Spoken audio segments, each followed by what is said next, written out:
everyone, and welcome to the Brotherly Love Pro-Am. I'm Greg Starks, here with Joe Clark. Joe, how are you feeling this evening? I'm feeling good. Greg, how about you? I'm feeling good, ready to see some good basketball. So, before we get into any action, we're going to send it down to our sideline reporter, James Urban. James, take it away.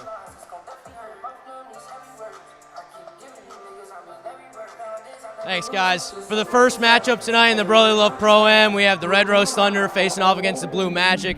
The Blue Magic coming in at 0-2 tonight. They lost their last matchup with Montrezl Harrell. He got hurt in the first quarter. They're looking to bounce back against the 2-1 Red Rose Thunder team, who has been led by Demetrius Davenport. They led the team. He was a star player. They're both looking to bounce back and sharpen up as playoff times come ahead. Thanks. Thank you, James. And like James said, Joe, Blue Magic lost Montrezl Harrell, and they're 0-2. But they did 2 years ago win this Summer League circuit. So I know when teams get off a rough start, it's hard to stay motivated and to keep pushing. So what can they do to get through this rough patch? I think just the rough patches that I'm seeing is I think they just got to tighten up that defense right there. If they tighten up that defense, I think defense wins games. And it might sound very cliche to say, it might sound as simple, but just tightening up that defense right there can help so much from their standpoint. And coming off a big championship win as of last year, going into this, it's going to be a rough patch, of course, but getting into this tip-off, I think you need to space out the floor more, tighten up the defense, and find the open shooters out there, because there's a lot out there, and just space around, use your big man. You got two of them on the court, use them very well, and mobilize that. And I think that's how you're going to win games here, Greg. Yeah, it's very key in Red Rose Thunder. 2-1 in this Summer League circuit so far, and we're just moments away from tip-off here. This ref brings the ball to center court.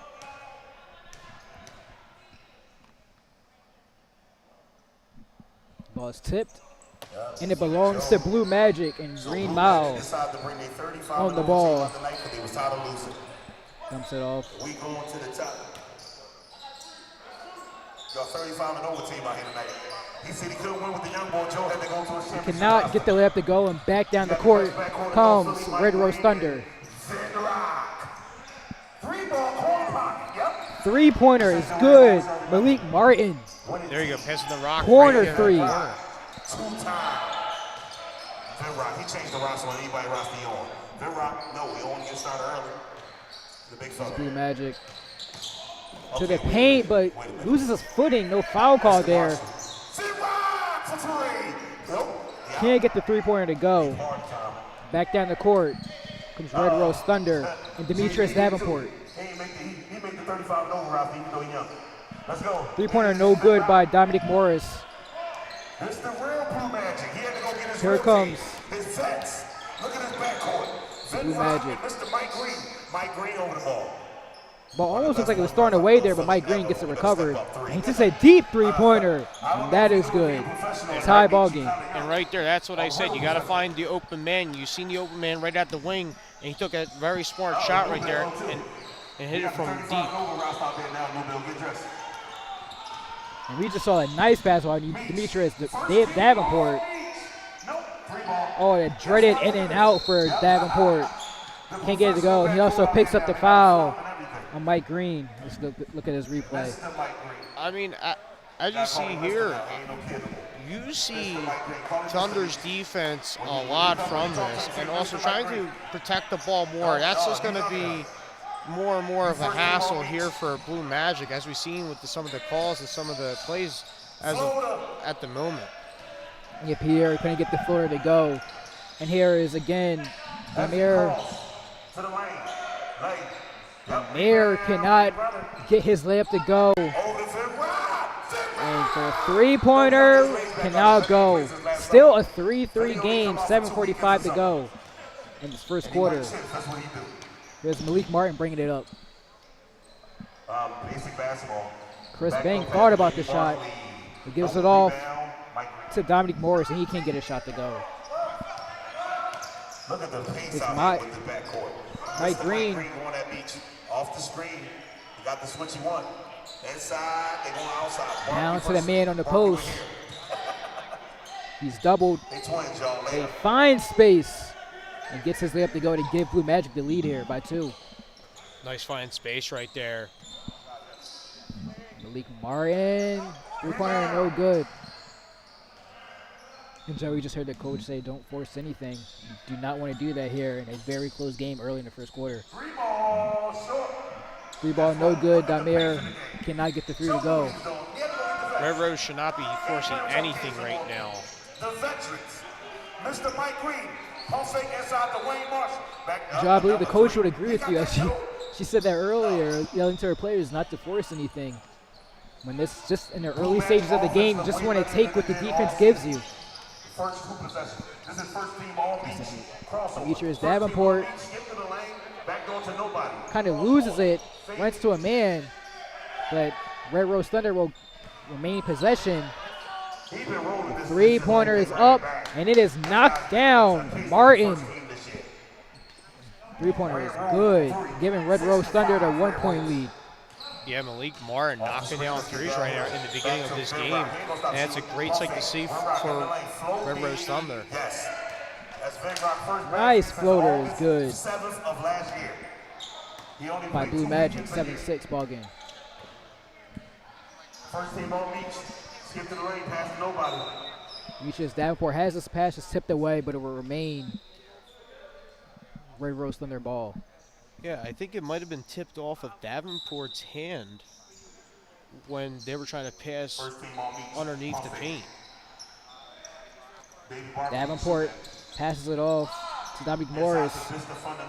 Morris inside to Chris Bang, and Chris Bang is fouled on the play. Will go to the line shooting 2. I mean, Bing this whole game has been spacing out a lot, even using his body up against his opponents, has the height advantage for the most part here. And as you can see, it's kind of a little bit of an off-man situation in some of these plays.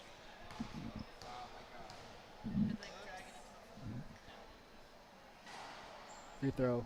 First free throw is no good for Bang. Has 1 more to go. This is a very slow starting game so far, only 7-6. It really is. 2 aggressive defenses right here. And these 2 teams are going to keep fighting for this ball no matter what happens. And they're not going to stop, and they're not going to give up doing so. And Chris Bang just knocked down the second free throw. So goes 1 for 2 from the line. So it's now a tied ball game. Mike Green dance around at his dance with his defender. Luke Martin just laughing at him. A 3-pointer, no good. And Luke Martin grabs the board for Red Rose Thunder. Hits ahead to Montague. Back to Davenport. Over to Morris, but the 3-pointer is no good. Smart shot selection right there, I got to say, by Davenport. Being wide open, taking that shot. Very smart move by him. Nice pass by Simpson. But the layup, there was no space to get the layup off, so he just takes it back out. Resets for Blue Magic. Nice post moves there, finding space in the post fadeaway. Just gets the fader to go. 9-7. 3:33 in the first quarter. There's Dominic Morris off. And a hard fall. Hard fall by Malik Martin. And I heard that over here. Yeah, that didn't sound too good here. I mean, driving up into the paint, being contested by a lot of blue shirts there under the paint, it's never a great sign. But yet again, going to the line for 2, I got to say that is the bright side of everything. And also being down by 2 right now, that's a very good sight to see. Yeah, just unfortunately, he just missed the first free throw. So still remain a 9-7 ball game. And typically, this is how we usually see the pro-am game start off. They start off slow, and as maybe you get into the second quarter, that's when you really see teams start to pull away, or you just pick up the scoring as Martin knocks down a second free throw. So 8-9 ball game. Wayne, pro, step back. Jumper air ball misses everything. And it wasn't tipped, so it would go, possession would go to Red Rose Thunder. You can see Davenport's inbounding the ball here.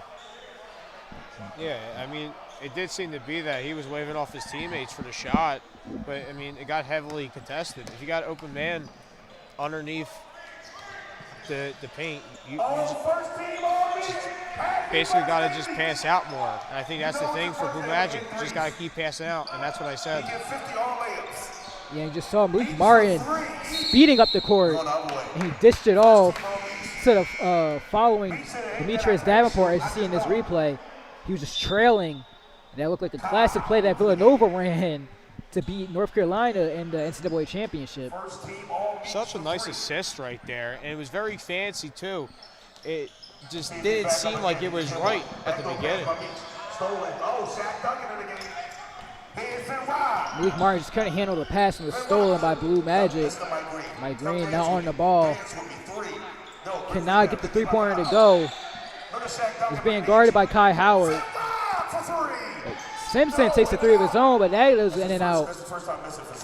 Red Rose Thunder now has possession of the ball. And Davenport takes it himself to the paint, but he gets blocked on the way there. But Donzo was there for Red Rose Thunder to pick up the leftovers. And just like that, Red Rose Thunder slowly pulled away a good gap for them in the waning seconds of the first quarter. Three-pointer is knocked down for Blue Magic. Makes it a one-point game, 13-12, 40 seconds to go. Mid-range jumper, in and out. Mike Green now up quickly for Blue Magic.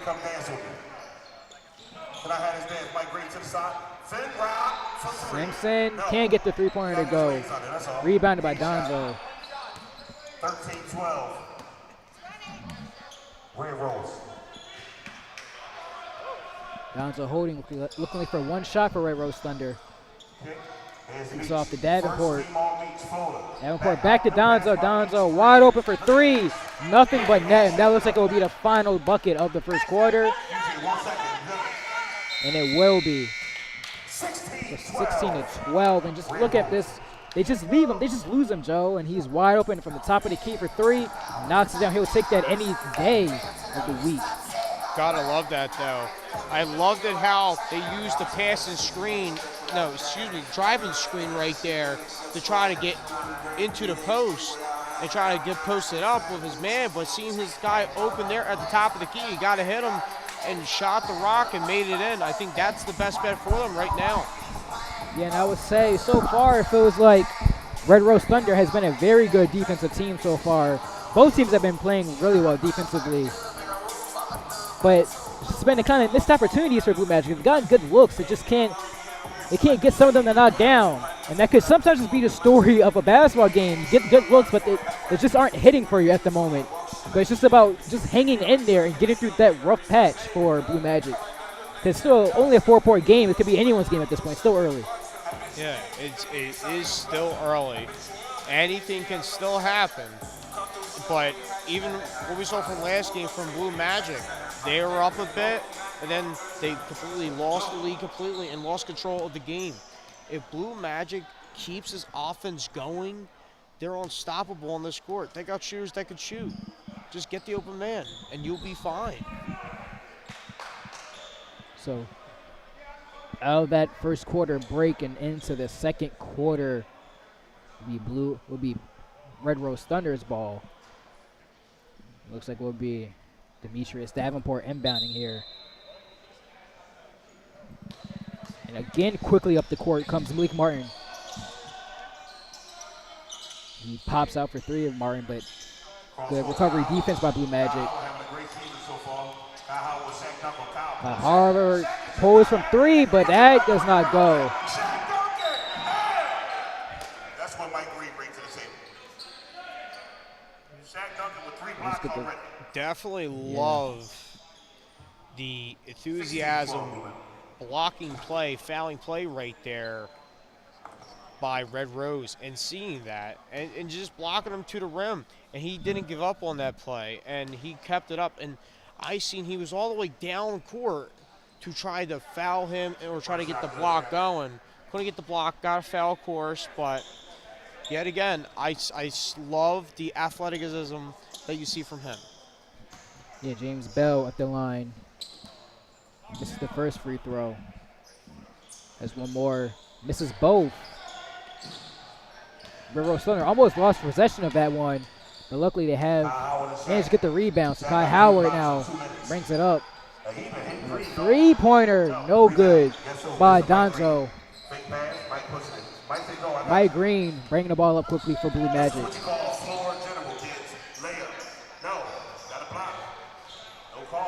Layup no good by Blue Magic, and back down the court comes Red Rose Thunder. Looked like that was maybe blocked or he just didn't get enough on it. But either way, shot was no good and it's Red Rose Thunder's ball.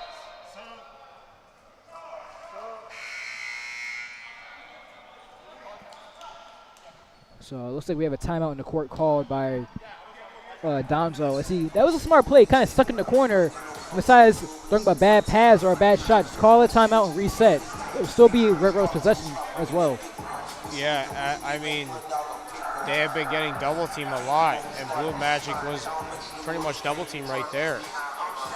And seeing the double teaming at this point in the game, fairly early on, it kind of, I like the moves because they do not want to make this game get out of reach.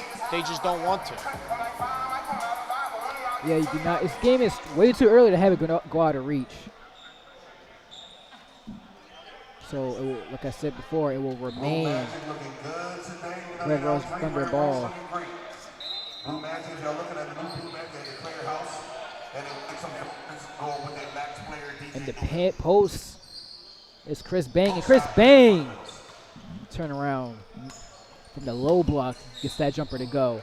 And a quick pull-up three-pointer is not good for Blue Magic. There's Davenport over to Bang. Kyle Howard. Looks like Blue Magic got a tip on that, with a little finger on it. But Chris Bang is there to rebound that, just put it back up for Red Rose Thunder. Here's Simpson. They're going to JP on Beach. They're going to the mismatch. JP on Beach, jam step. Go on that, back cross, go pass it. Bad pass for Blue Magic, and it's just a really careless turnover there. Back to Baby Barkley. Back to Beach. And here's Davenport, top of the key. Dancing on his opponent, dumps it off to Bang, and Bang knocks it down. Right there, find the big man open right there in the corner. That's what I like to see right there. DJ off the screen, new bill, cross court. Rock! No, Simpson cannot get that three to go, and Blue Magic has been cold so far in the second quarter. They definitely have been, and you've seen that they were double teaming a few plays ago, and now it just seems to be that they're struggling on the defensive side of the ball, and it's a rhythm issue. You need to stay within rhythm of this basketball game, because if not, it could get out of reach as quick as this, being 22-13. Yeah, so Davenport was just fouled there, so it'll be still Red Rose Thunder ball. Three-pointer, no good. Here comes DJ Newbill for Blue Magic.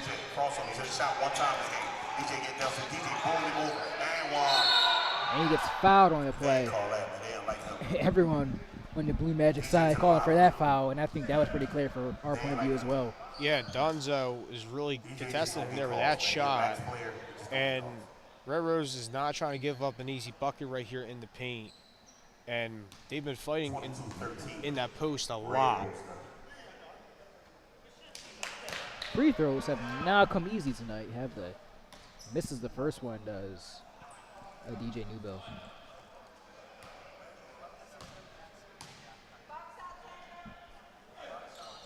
Makes the second, so 22-14. Red Rose Thunder in the lead, 5:25 left to go. Up the court is Kai Howard, being guarded by Newbill.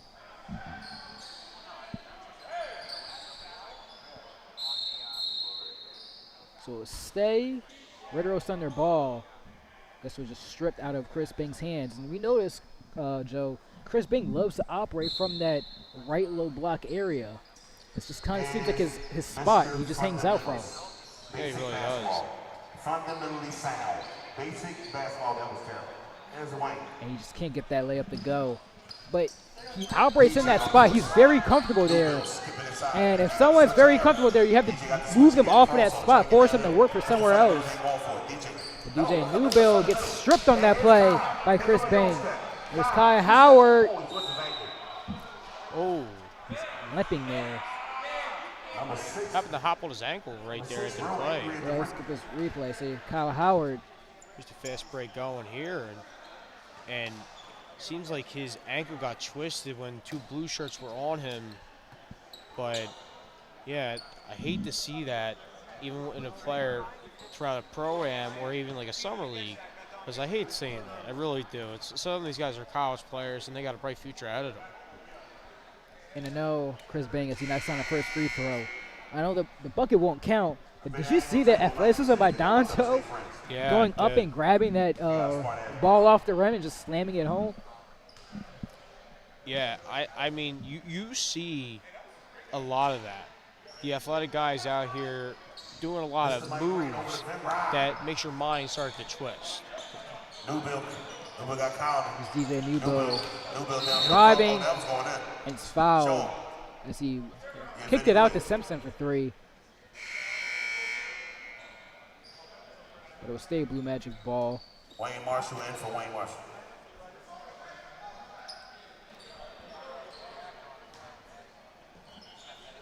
Shaq Duncan on the back down. Shaq having a solid game. Look at Shaq. Gets that ball to go is James Bell in the left lower block. That looked like pretty good defense. Nothing to really do there. It's his birthday.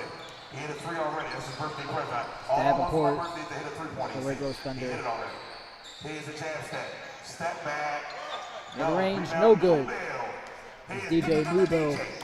DJ over. Finrock. Finrock. Simpson for three. Knocks it down 24-19. 7 in a row.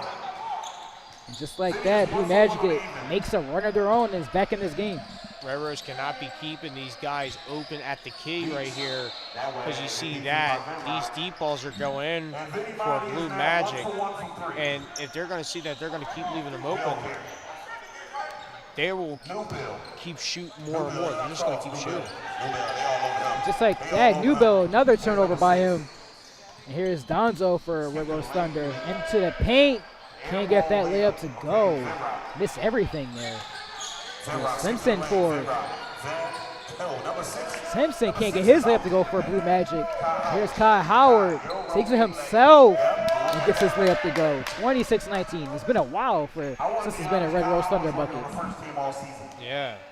And I mean, Kai Howard was all over that one with the reverse layup. Mr. Mike Green, step back three. No foul call. Rebound. Three-pointer no good for Mike Green. But he keeps the ball alive for Blue Magic. Hey, yo, get Shaq the ball, man. James Bell, Get Shaq the ball. mid-range Shaq jumper. Bell has 6 points, 3 boards, 3 blocks. And 26-21 ball game, 5-point lead for Red Rose First team Thunder. on Beach. First team on Beach up the crane. They go first team on Beach. Happy birthday, Beach. All I want is my birthday. This is Davenport over to Kai Howard. Kai Howard thought about the three. Nice give and go action. Dumps it off. Dumps it off to Davis. Davis kind of lost it there, but got it back and went back up with it. Nice assist there. Very nice assist. Newbill, long three, FaceTime. DJ Newbill cannot get his three to go. First team on Beach. Quickly is Davenport. It's my birthday. All I wanted for my birthday is to hit a three. I already did that. Baby Barbie. Remaining seconds in the second quarter. Barbie with the hair. No, rebound. And who was 24, man? Shaq layup. Quentin Davis tried to slam it in there, but kind of got stuck on the rim. But still was able to keep possession of the ball and stolen. And slammed home by Donzo. Big slam right there. Oh, there's a lot of dudes that making money. Delete that part. What the hell was that? A lot of people ain't gonna get no calls back. It's the waning seconds. Mike Green holding for the last shot here for Blue Magic. 32-21. Mike Green, one-on-one, 3 seconds. Mike to the Mike lane. Green guts to the lane and can't just get the bounce to go. Kind of a lot of contact there. Let's look at this replay. Yeah, I mean, as you see This here, is from Donzo. He just stole the ball. This is lazy there. inbounded and then just gets intercepted like that. I think just Blue Magic gotta maintain the ball more. They gotta protect the ball like it's their baby. You gotta keep protecting that ball, because then if you're not gonna protect it, then there's no point in trying in this game. You gotta protect the ball more and more and inbound it the right way, because right there, as you see that play, that's gonna keep happening. Yeah, Blue Magic kind of ended that half really lackadaisical and just threw the ball away like it didn't even matter. But before we step away, we're going to send it down to James Urban, who has assistant coach Lucas Morrison on the sideline. James? We got Coach Lucas here. Coach Lucas, what was the game plan going in that first half, and what you like that you saw out of your team? Game plan was pretty simple. We had a couple of their good guys come in late, so James and DJ just make sure to run them off the three. Had great matchups here, especially Devonze Tango. He's played great so far today. Great defense. Had a great slam down there earlier. So, just get out, run in transition. They're older. They got a couple guys over 38, so we're looking just run them out the gym. And any adjustments that you like to see coming in the second half? I think better communication. There was a couple of times that led to some open threes. Luckily, they didn't make them. But if they make them in the second half, we might be in trouble. So just making sure we communicate. And lastly, how important do you think it is to have your team playing good basketball coming into the playoffs? Oh, I think it's huge, not only for seeding with only a couple of games left till playoffs. It's not just that, but getting the rhythm, learning how to play each other, know where everyone is. I think it's huge. Thanks, Lucas. Back to you guys. Thank you for that, James. And yeah, it's crucial. Playoff time, you want your team to be performing at a high level. You do not want to go into the playoffs in bad form. You need momentum into the playoffs all the time. And with that, we're going to step away here for halftime. We'll be right back. Don't go anywhere, but we'll be right back for some second half action here on for the Brotherly Love Pro-Am on SFBN.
And we are back here for some second half action. The Brotherly Love Pro-Am Summer League. Red Rose Thunder has a 32-21 lead over Blue Magic. It was a very close game in the first quarter. But in the second quarter, Joe, Red Rose Thunder just pulled away. Yeah, and you've seen that. They kind of slowed down their offense a lot within that second quarter. And usually when you do that, it usually turns into a dead end when the other team kind of takes advantage of that. So you can't really do that. Even though if you're up by 11 lead in a game, you don't want to do that. I don't know who 24 is, but he out here.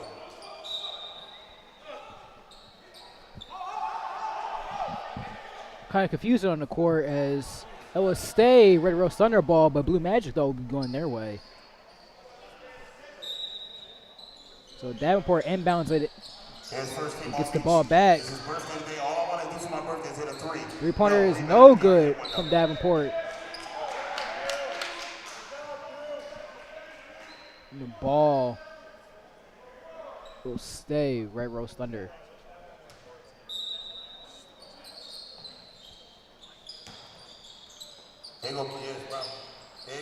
A nice inbound play, got a good look for Dominic Morris. He just can't get the jumper to go. So it'll be Blue Magic ball to Simpson. To Wayne Marshall on the block. Wayne Marshall operating, but loses the handle there, but gets it back. James Bell instead takes a spot in the low block. Turn fader, can't get anything to go. Kai Howard throws it away for Red Rose Thunder, and it goes to Mike Green for Blue Magic. Mike Green. Mr. Mike Green on the screen. Hold on. Newbill. Got him for the wall. DJ Newbill off the pass from Mike Green just travels there, and we'll go back to Red Rose Thunder. Yeah, very unfortunate call right here for them because they were just getting in the momentum of this game. And even stealing the ball multiple times on the court, middle of the court. And even when they had the fast break, they were stealing the ball nonstop.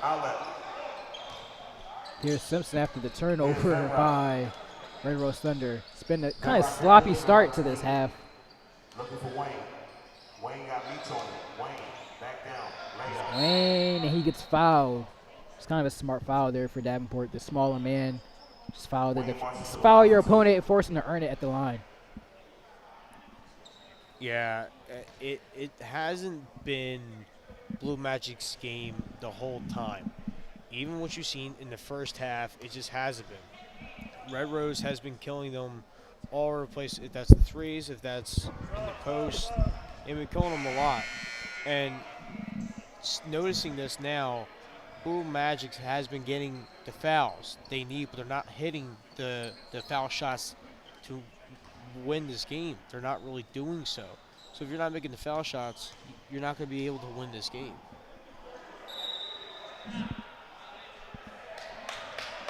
A free throw violation. So that foul shot would not count for Blue Magic, and it would go Red Rose Thunder ball.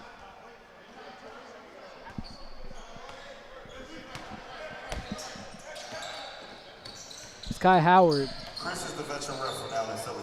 Off to Chris Bang. Chris Bang, like I said before, operating on that lower right low block. Back door pass now. He's a veteran ref. Another turnover by Red Rose Thunder. And I don't think they've scored here to open the second quarter. Second half, I'm sorry. I don't think they have either. Simpson for three, knocks it down. 25-32 ball game. Kai Howard. Davis. James Bell reaching in, being guarding him. Nice defense there. Air ball. But it will stay Red Rose Thunder ball. Yeah, I mean, he did hit it out of bounds, which I don't see a point of an argue on that call. But probably should have been maybe a foul call. It's another turnover by Red Rose Thunder. And DJ Newbill capitalizes for Blue Magic. Blue Magic slowly coming back. Yo, they got one hell of a smart backcourt with Mr. Mike Green and Vince Rock. Turnover again by Red Rose Thunder. They've been awful coming out of this half. Yeah, they have not been good. It's been a mediocre half for them. They got 27. With the turnovers, it has not been helping them and even keeping this offense alive. Did Wayne make both his free throws?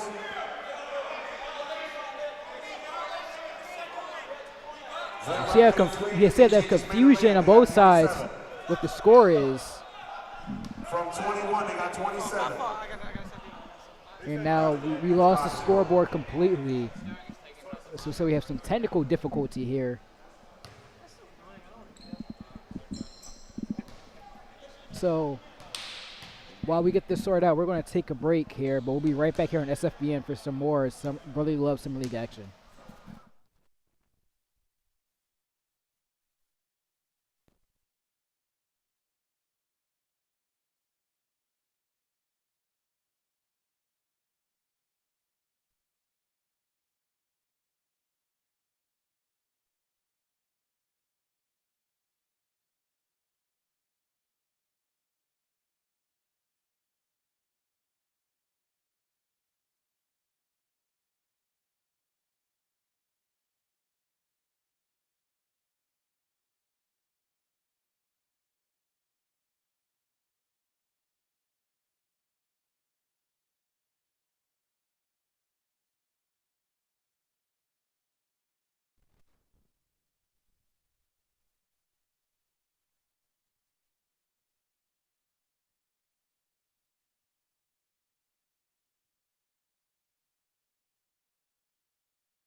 And we're back here after that clock confusion.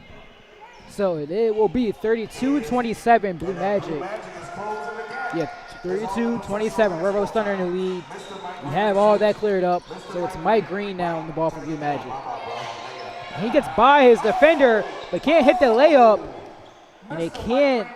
Wayne Marshall just can't get the rebound or putback to go. But it is turned over again by Red Rose Thunder. And Blue Magic throws it away. So kind of back-to-back turnovers there by both teams. Yeah, you pretty much hate to see it when you are Blue Magic right now, because you had the opportunity down court, just couldn't get the ball in your hands and threw it out of bounds, and now it's Red Rose's ball. Davenport. Yep, Mike another steal. Nope, we got it back. Mike Green playing very aggressively on defense, almost forcing a turnover there. He's getting a steal. Davenport gets doubled on the corner. Basic basketball. Just the fundamentals. Howard. If I'm right, Joe, if I'm right, I believe Red Rose Thunder is still scoreless here in the second half. And that's Mike Green can't get the three to go. It seems to be, but this might end it. Howard gets blocked. Well, looks like he got blocked, but it's going to be ruled a foul there. As you look at this replay, Kyle Howard. Big fast break here by Kai Howard. He just gets a nasty foul right there under the rim.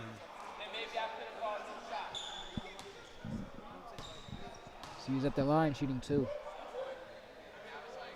Knocks on their first free throw. So 33-27. This breaks the endless streak of not scoring a basket here into this half. 34-27. Knight Messi made both free throws. There's Blue Magic. Mike Green forces the foul on Demetrius Davenport. Reaching foul there. Blue Magic has been doing this thing where that they would drive in and then pass out, drive in and pass out. And it really hasn't been helping them, because it always just ends to a dead end here. I think if you just spread out even more, I think you might be able to get a shot on Red Rose and get some points up on the board as well. And maybe make this a tie game. New Bill in and out cross. New Bill get to the lane. DJ Newbill gets the foul and the bucket to go. And it goes to the free throw line with one more. Let's look at this one more time. This is the end one that they needed right here to put up some buckets up on the scoreboard. And he definitely did right there. Not giving up on that play. Newbill was fighting for that ball and getting that foul call. And DJ Newbill missed the free throw, but got his own rebound and will take the mid-range jumper, and he swishes it. And with the step back too, very nasty dribble moves from him. And with Red Rose Thunder seemingly sleepwalking this entire quarter, they have allowed Blue Thunder to get back into this game. And Kyle Howard is fouled on the play. He will go to the line shooting too. Yeah, big man taking a big three right there. No good, but Durant underneath the rim, it's smacking his hand. He's going to take them to the foul line. And Kyle Howard knocks down the first free throw. Go to the line, he has one more. Knocks down both. 35-31. About a minute of the third quarter. Here's Mike Green. Mike Green. This is DJ Newbill for three. Knocks it down in a 1-point game. Just like that after a 12-point lead at half. Newbill balling out right there for Blue Magic, getting them up there in points and making this a very close game. Kai Howard has somehow carried so far. He's just carried Red Rose Thunder this quarter. With all the bad things that have happened to Red Rose Thunder this quarter, they've always done enough to just keep inching ahead and not allowing Blue Magic to fully get ahead of them in this quarter. 7 seconds to go. And there it is, Wayne Marshall. Max player DJ, 36-39. 39-36. Only a 3-point game here in the third quarter.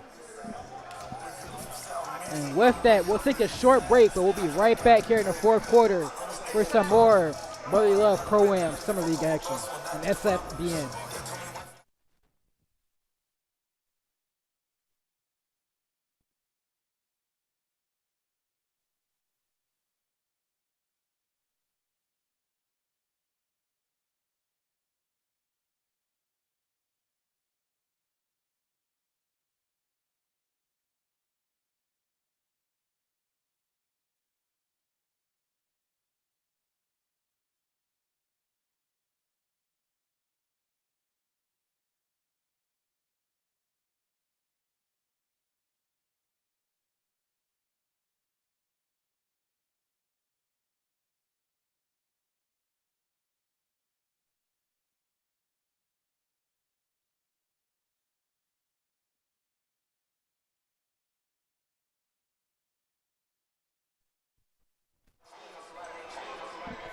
And we're back here on SFBN for some more Brotherly Love action.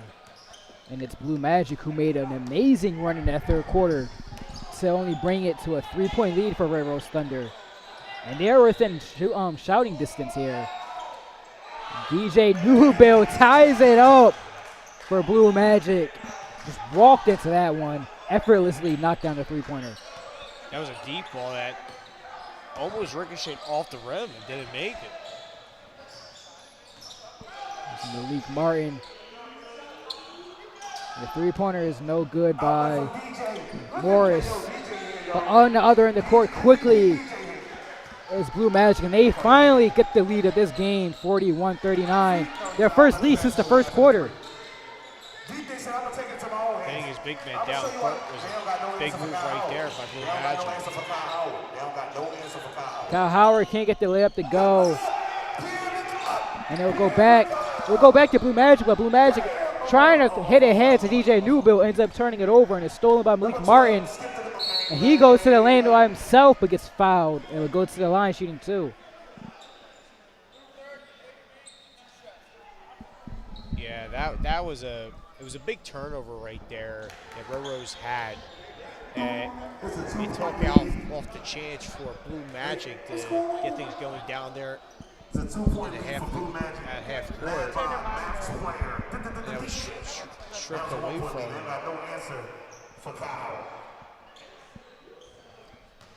But Red Rose Thunder and Blue Magic making things interesting here in this game. Yeah, Red Rose Thunder needs to respond with a run of their own in this final quarter of play. And just to remind people, in the Brotherly Love Pro-Am, we have the Elam ending as DJ Nubo misses the layup. With the Elam ending, when it's under 4 minutes, the leading team as the bucket is scored by Malik Martin. So at the Elam ending, when it's 4 minutes to go, when the leading team scores, you just add 8 onto their score, and that will be the target score that the teams have to reach to end the game. And that's how the Elam ending works here for the Brotherly Love Pro-Am. Look at Mr. Mike Green playing defense. That's regarding the same player. So here's Demore Monty on the ball, gets it off to Martin. Martin gets fouled on the 3-point line. Behind the 3-point line, goes to the line shooting 3. Fouled by Mike Green.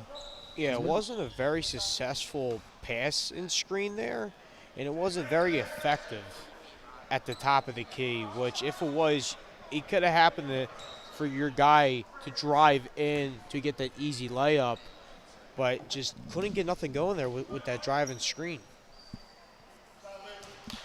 Martin knocks down the first of 3. So 44-41 ball game.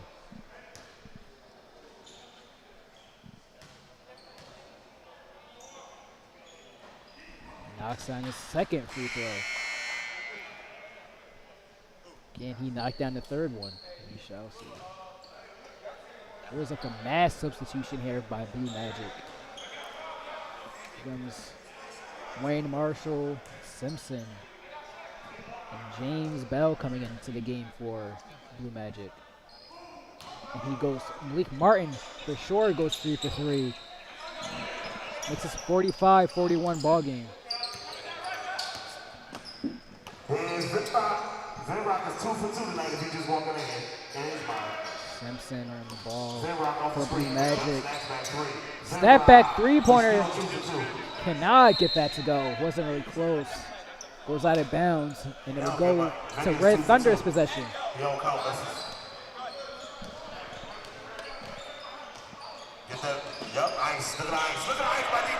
And it's turned over by Red Rose Thunder.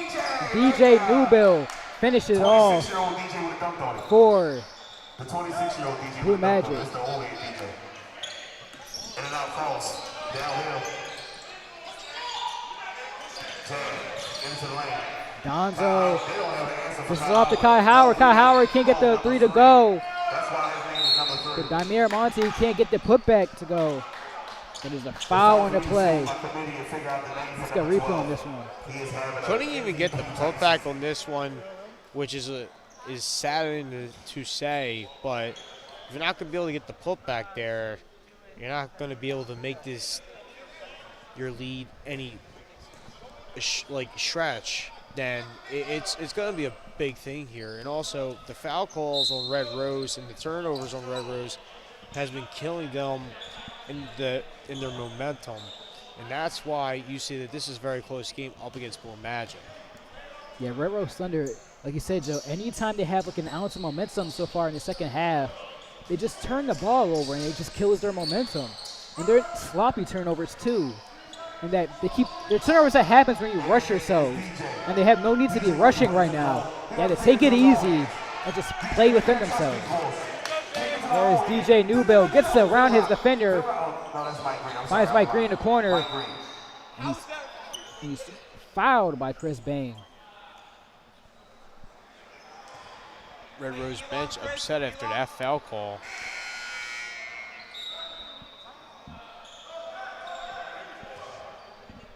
So I believe the target score now will be 54. Yep, 54. 54 is our target score here for the Elam Indians. He is at an AU tournament, so don't fire my young boy. So now we just have to get back to action here after we figured out what the Elam Indians score will be. So Blue Magic trying to find their first win. Mike Green knocks down a three-pointer, ties it up. Mike Green coming out big with that shot with the long ball right there. Ties the ball game. Kai Howard, he gets fouled on the play. And Mike Green upset about that call. Does not like it at all. I seen a lot of, it was a very big contested shot, but you could see Red Rose very upset after that. Yeah, that looked like a clean, just defensive play. I don't see the foul there. It was heavily contested, yes, but I don't, from my standpoint over here at the booth, I do not see of that being a foul. But maybe the ref saw something we didn't see. I don't know, because they're right there up against the action, but didn't see much going on right there.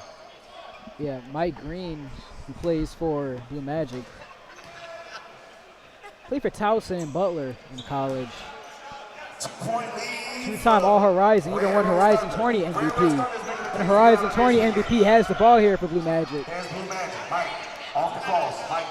Mike Green dished it off, and it dished it off to Wayne Marshall. Wayne Marshall gets fouled, and he will go to the line. Yeah, just trying to get something going here with in the paint and getting their big man active, as which Blue Magic's big man. And every time you've seen their big men in a game, they've always been out this active and even getting buckets for the team and making it interesting and making the other team be a little stressful throughout these games. And the assists that they're giving their forwards and even their centers. So he makes the first free throw, misses the second, so will remain a 1-point lead for Red Rose Thunder. But Red Rose Thunder couldn't handle the possession of the ball, and it would go Blue Magic's way. DJ Newbill fighting for that layup. He gets it to go. 1-point lead for Blue Magic. Red Rose Thunder, and the layup is good by Malik Martin. 50-49. Both teams feeling the pressure here now. It's only Red Rose Thunder 4 points away from ending this one. And Mike Green gets fouled and gets the layup to go. A little shaken up there. Yeah, I believe he got hit in the face there, Joe. Yeah, you hate to see it here.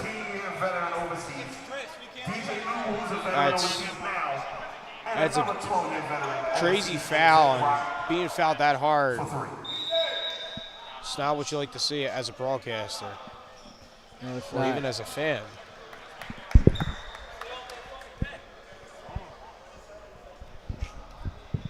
Looks like we have a timeout called. And Joe, if Malik Green knocks on this free throw, that means Blue Magic, after being down by 12 at halftime, will only be 2 points away from winning this one. Yeah, this, from Blue Magic's side of the ball, this has been a big comeback right here. And I love the adrenaline rush that you see from those guys on that side of the court. And they came out into the second half, had that little break, had a drink or two, came right back into it, and was killing it with the post moves, and even with the long balls that you've seen from them. And that's what made this a very close game. Yeah, if Red Rose Thunder loses this one, this will be heartbreaking, like a very hard loss to take because they had this game wrapped up. They had Blue Magic on the ropes and they had the killing strike ready to blow, but they just couldn't pull the trigger on them. And with that, it's now a 52-50 ball game. Red Rose Thunder, like I heard the coach Marlon Morrison in the huddle was saying, they had to play within themselves and play together and play smart. But Kai Howard, he gets fouled on that one. They treat Kyle Howard like James Harden. Yeah. Kai Howard he's fighting here, just battling for anything. There was like 3 blue shirts right there under the paint, under the rim. Gets fouled heavy, holding his face after that play.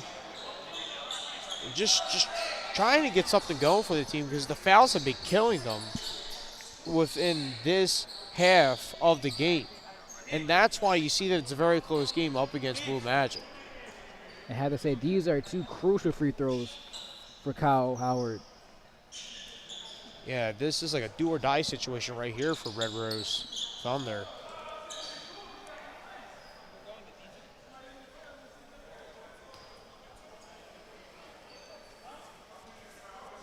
The 52 ball game. And again, reminder, the target score for this one is 54.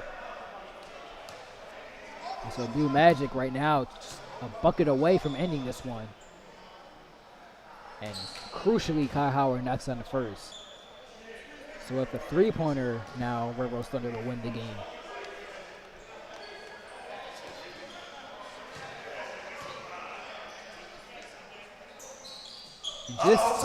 Just to make it easier for them, Red Rose Thunder, Kyle Howard knocks on the second one. So now next bucket that goes in for either team wins it. Mike Green on the ball for Blue Magic. This is off to Simpson, being guarded closely by Davenport. But Dave, DJ, that's game. Bill called ball game. Step back 3-pointer and a crushing defeat suffered by Red Rose Thunder. Newbill called ball game right there from deep. You gotta love that one. Love that energy. Taking it all himself. Hitting it from deep at the key. Gotta love it. You gotta love that energy. And that's what you play for. Yeah, there was really nothing he could do on that one. That was perfect defense, but just a great shot. It was solid defense, but that defense was no match for Newbell's shot right there. And with that, as we're talking about Newbell, our silent reporter James Urban has him ready for an interview. So James, take it away. DJ, it was a low-scoring game. What did it take to grind out in the second half and find a W in that one? I mean, just our team staying with it. You know, it was a low-scoring game. We missed a lot of shots, but we never gave up on, trusting each other and trusting how we wanted to play. How important is it to finally get a win under your belt in this Pro-Am and move forward going into the playoffs? I mean, we understand that, coming into the first couple games, all our team is not here. We got guys coming in and out, coming from overseas, things like that. So we're just trying to just play as hard as we can whenever we get out here. We got to win today. Thank you, DJ. Appreciate it. Good game. Thank you, guys. Back to you. Thank you for that, James. Yes, we were saying they're still building. A lot of these teams are still building. They aren't at full strength. So it's going to be interesting to see how this league and how these teams develop as the summer goes on. It really does. It really does. After them being a championship team, going back into this one, they have to make a big name for themselves after that big comeback win, and they're going to do it with the next game and then the next game and so on forward. And that will do it for me. I'm Greg Starks here with Joe Clark. But stay tuned. Do not go anywhere on SFBN. We have 2 more games for you tonight. So do not go anywhere. Stay tuned to SFBN. And we'll see you next game starting soon.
Hello and welcome on into this pregame of the Brotherly Love Pro-Am.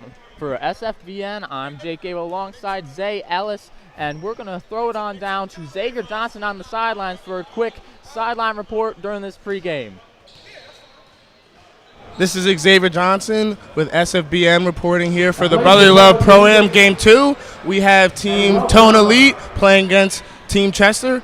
Both teams are 1-1 trying to get their second game tonight. Hopefully with a great Game 2 followed by Game 3, we have an amazing matchup here at the Brotherly Love Pro-Am. Back to you guys.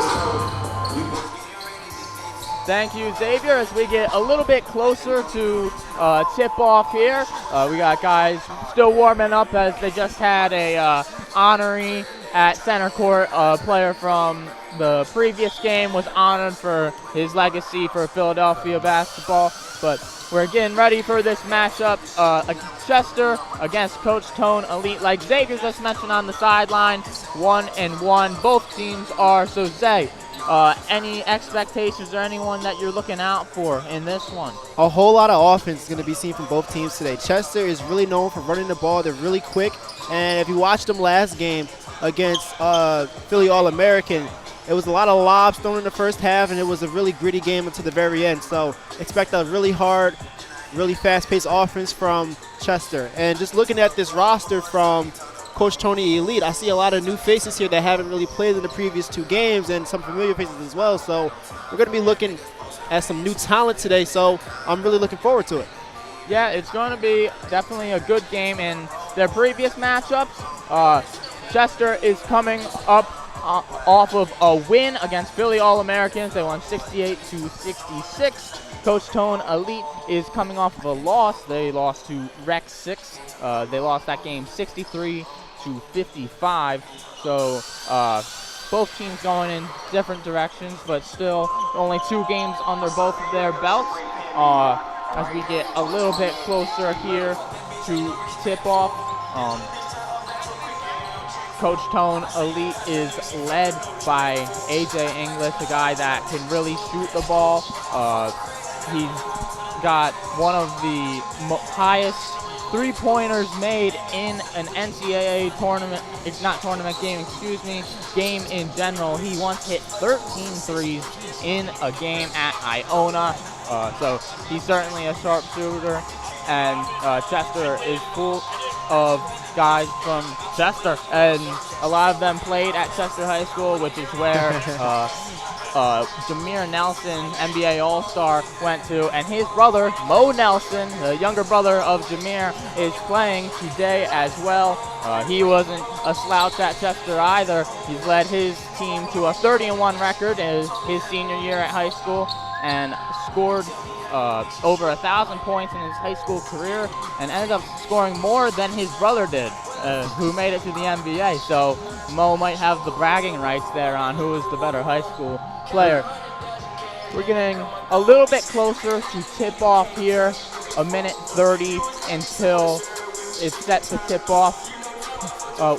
We'll take a short break, and then we'll be right back here for the start of Chester versus Coach Tone Elite here on SFBN.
Welcome back into SFBN for the second game of this triple header of the Brotherly Love League here at Benjamin Franklin High School on Broad Street in North Philadelphia.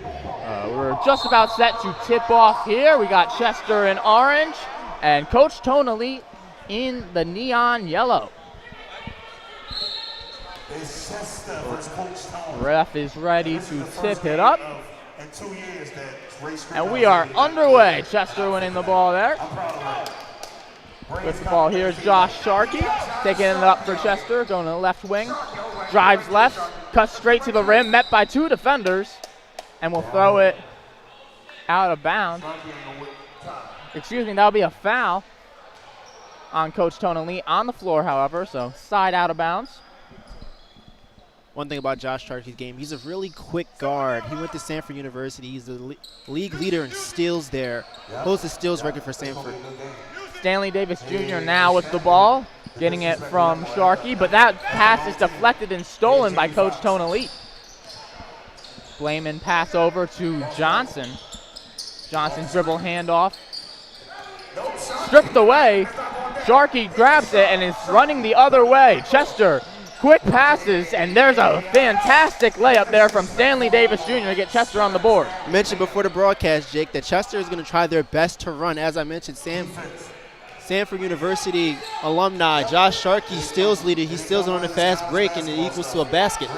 That three no good. Putback attempt good from mid-range, and now Coach Tonali finds themselves out on the board as well. 2-2. Sharkey spin move, driving into the lane, trying to get the reverse layup to go, but he's swatted away by Johnson. Yeah, Jari Johnson just using his length there during the replay. You can just see it now, just being really lengthy. Yeah, great defense there by Johnson as we have Stanley Davis Jr. spinning and shooting and scoring. Davis Jr. has all 4 points for Chester so far.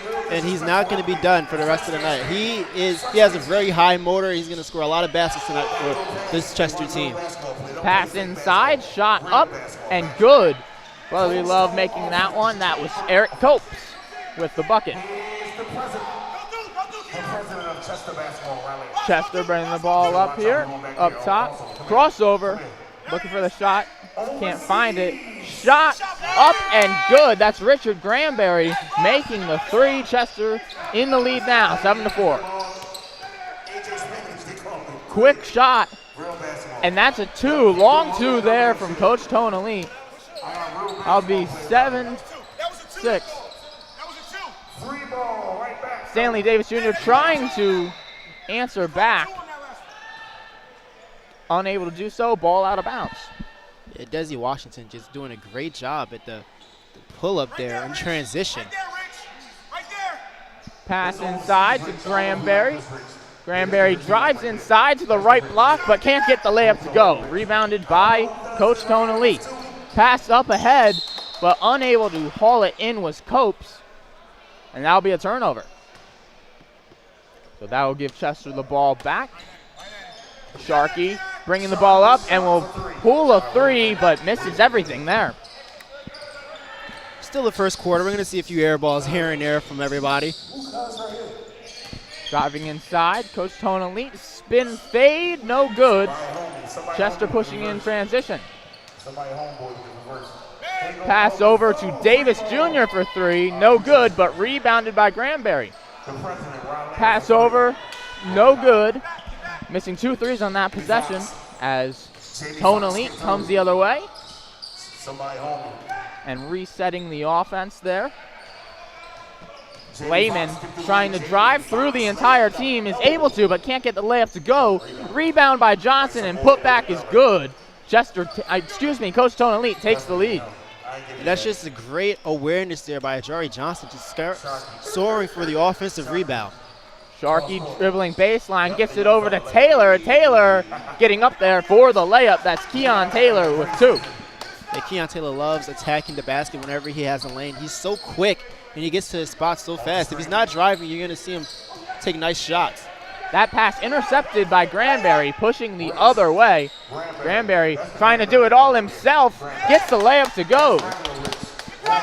Chester bench loves that as they take the 11-8 lead with just over 5 minutes to go in this first quarter.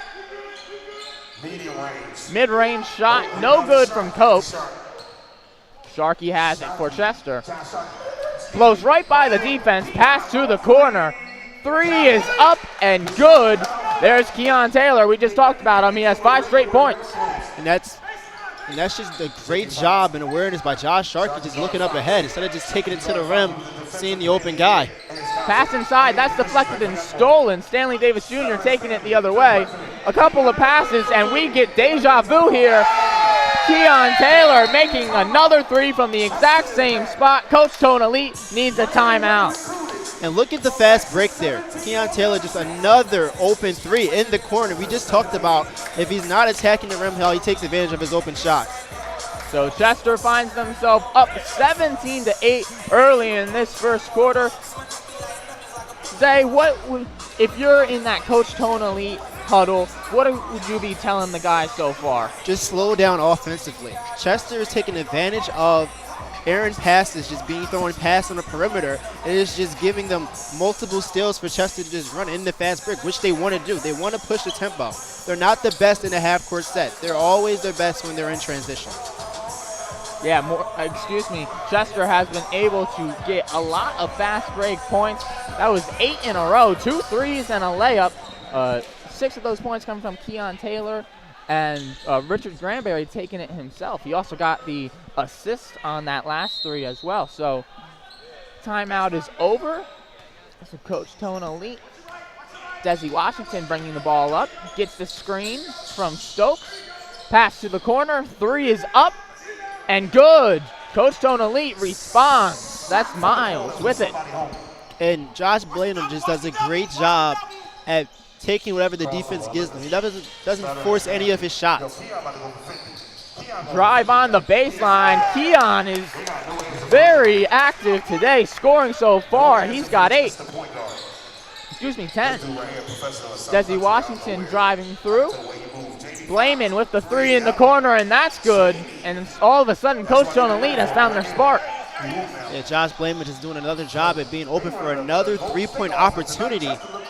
Pass out to Sharkey. Pump fake, driving in, trying to go through 2, but is stuffed. And that will stay Chester ball there. Josh Sharkey just taking advantage of the defense with his speed. He'll always find angles to get to the rim and try to create better offense for Chester. Step back there from Granberry, no good. Fight for the rebound. We have a foul, and looks like that's going to be on Chester. So it'll be Coach Tonelli's ball. Yeah, Coach Tone did exactly what I expected him to do out of the timeout. Just swing the ball, try not to force anything to the rim. That's exactly what Chester wants you to do. They're switching everything, and they have very active hands early. Blayman with it, guarded by Sharkey, takes the screen. Pass over to the now chucked in Boykins. Boykins getting to the rim, but is swatted away. Granberry with the swat. Sharkey throwing it up for Davis Jr., but can't get it. Yeah, there was a miscommunication there who the pass was going to. But stolen back right again. Chester active with the hands. Another pass, but too high for Granberry. Chester going for some highlight plays early on. Yeah, he had to get his knees adjusted after getting that block from the other end. So now slowing it down a little bit is Blayman. He's going to pass inside to Stokes. No travel there.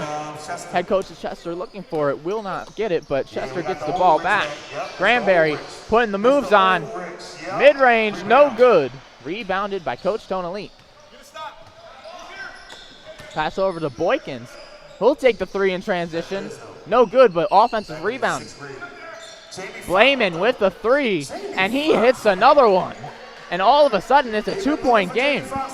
Yeah, Josh Blayman just finding his tune in his offense right now.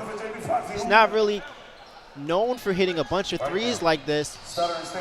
Davis Jr. hop-stepped into the reverse layup and is fouled, and will get 2 at the line coming up here. And just Davis is always on the attack. As you can see, he splits through the defense so easy and draws fouls like it's nothing. So Stanley Davis Jr. at the line for 2.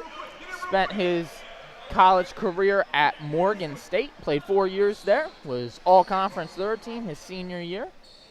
And this past season played in Lebanon and averaged 20 points per game there. First free throw is up and good for Davis Jr. as we have a couple of subs coming on in for Chester with just over 1 minute left to go in this first quarter. Second free throw is up and nothing but net. Making both was Davis Jr. and Chester now is up by 4.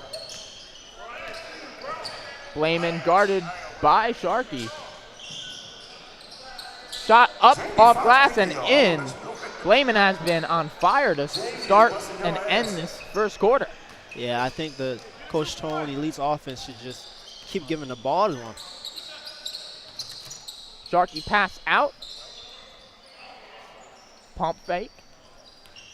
Drive inside. Shot up and good. Chester with the bucket there. 23-19. Yeah, something Chester has been longing for these past few games is good guard play. This really lets Davis go on the attack more instead of worrying about facilitating the offense. And there is a foul on Stokes there, getting hit on the right arm right there. We'll get a replay of that. And Blayman just does a great job utilizing the pick and roll, and Scopes just goes right on the attack. So 7.2 seconds left in this first quarter. Clock stops here. At the line is Eric Copes.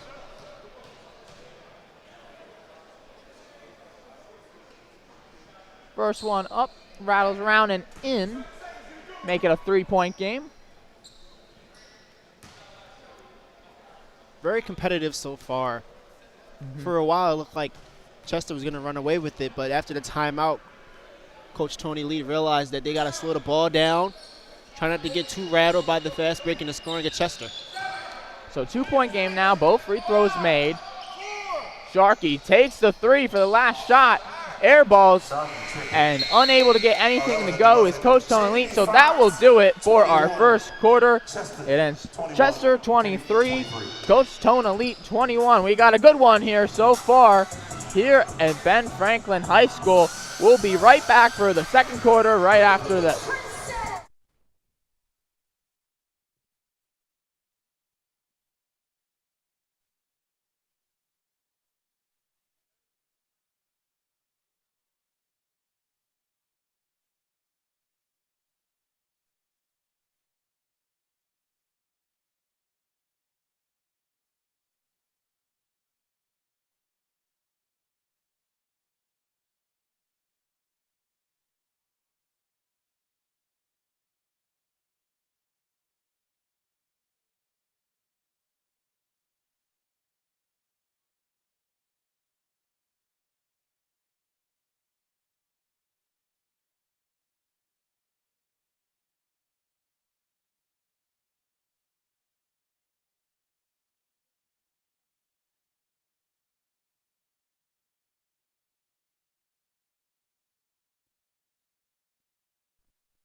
We are back here for the start of the second quarter. Desi Washington bringing the ball up for Coach Tone Elite. Driving into the middle, takes a mid-range and will splash that one through. 23-23 game, all tied up here to start the second quarter. Desi Washington is doing a great job at utilizing the pick and roll and finding his mid-range shot. He seems to really be comfortable in that area. Famir here with it. Fouled on that one. We'll see if it's a shooting foul or will be on the floor. Looks like the refs are discussing it over and potentially a little players talking as well. Looks like it will be a call on the floor.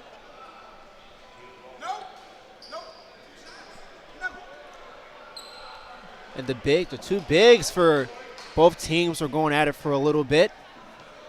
Yeah, Ali set to check in. Yeah, some talking going on, but doesn't seem to be anything more than just some competitive energy. We get the pass inside. Checking in is Bowman. Putting it up, but throws it out of bounds. That'll be off Bowman. So Coach Tonelli getting the turnover. And you would think that Chester would have had the mismatch down there, but and no one paying attention. That gives an easy layup there for Coach Tonelli. And Stanley Davis is doing a little one-on-one show. Looks like we have an offensive foul there. That's going to be called on Bowman for an illegal screen. You a grown man that just took that screen like that and walked like, look, I ain't gonna foul. Yeah, Bowman, a little rattle here in this game so far to start. Hopefully he picks it up later. Rebounded there. That's Hollis Jefferson. Pass over, and that shot no good by Ali. Transition 3 here. Coach Tonelli can't convert, but offensive rebounded by Boykins. Washington pass inside. That's Morgan with it, and that is good. Cat Morgan with the and one opportunity after making that layup. And that's a good offensive rebound and a good dump-in pass to see that he was wide open with the mismatch down there with the smaller Davis on him. Now he gets to go to the free throw line to convert one.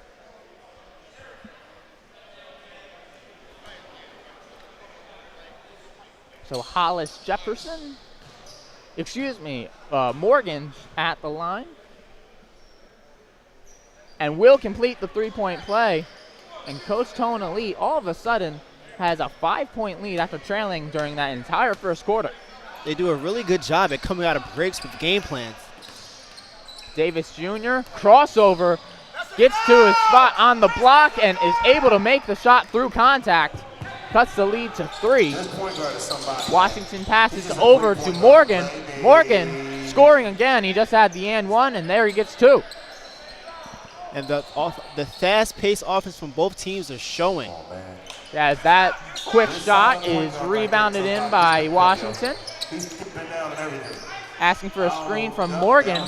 He'll take it and go after Bowman. Bowman with the defense, and that one swatted away.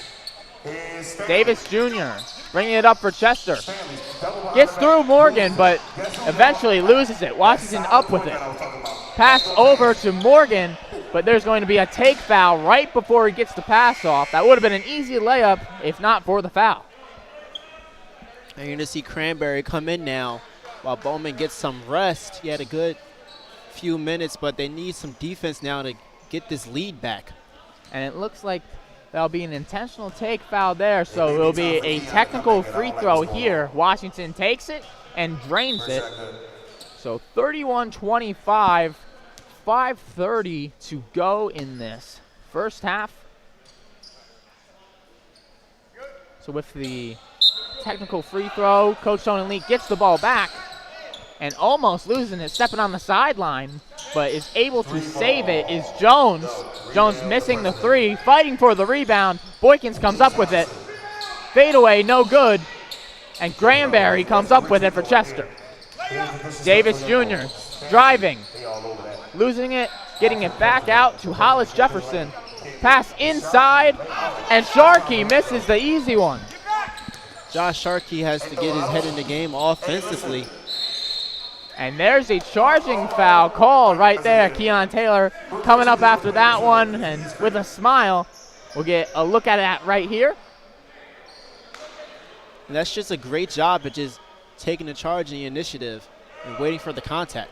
It looked like his feet were set there, so good call there by the refs. As we get the pass inside the Granberry, going against Boykins. Spin move inside, can't get it, gets his own miss, however. Puts it up and one.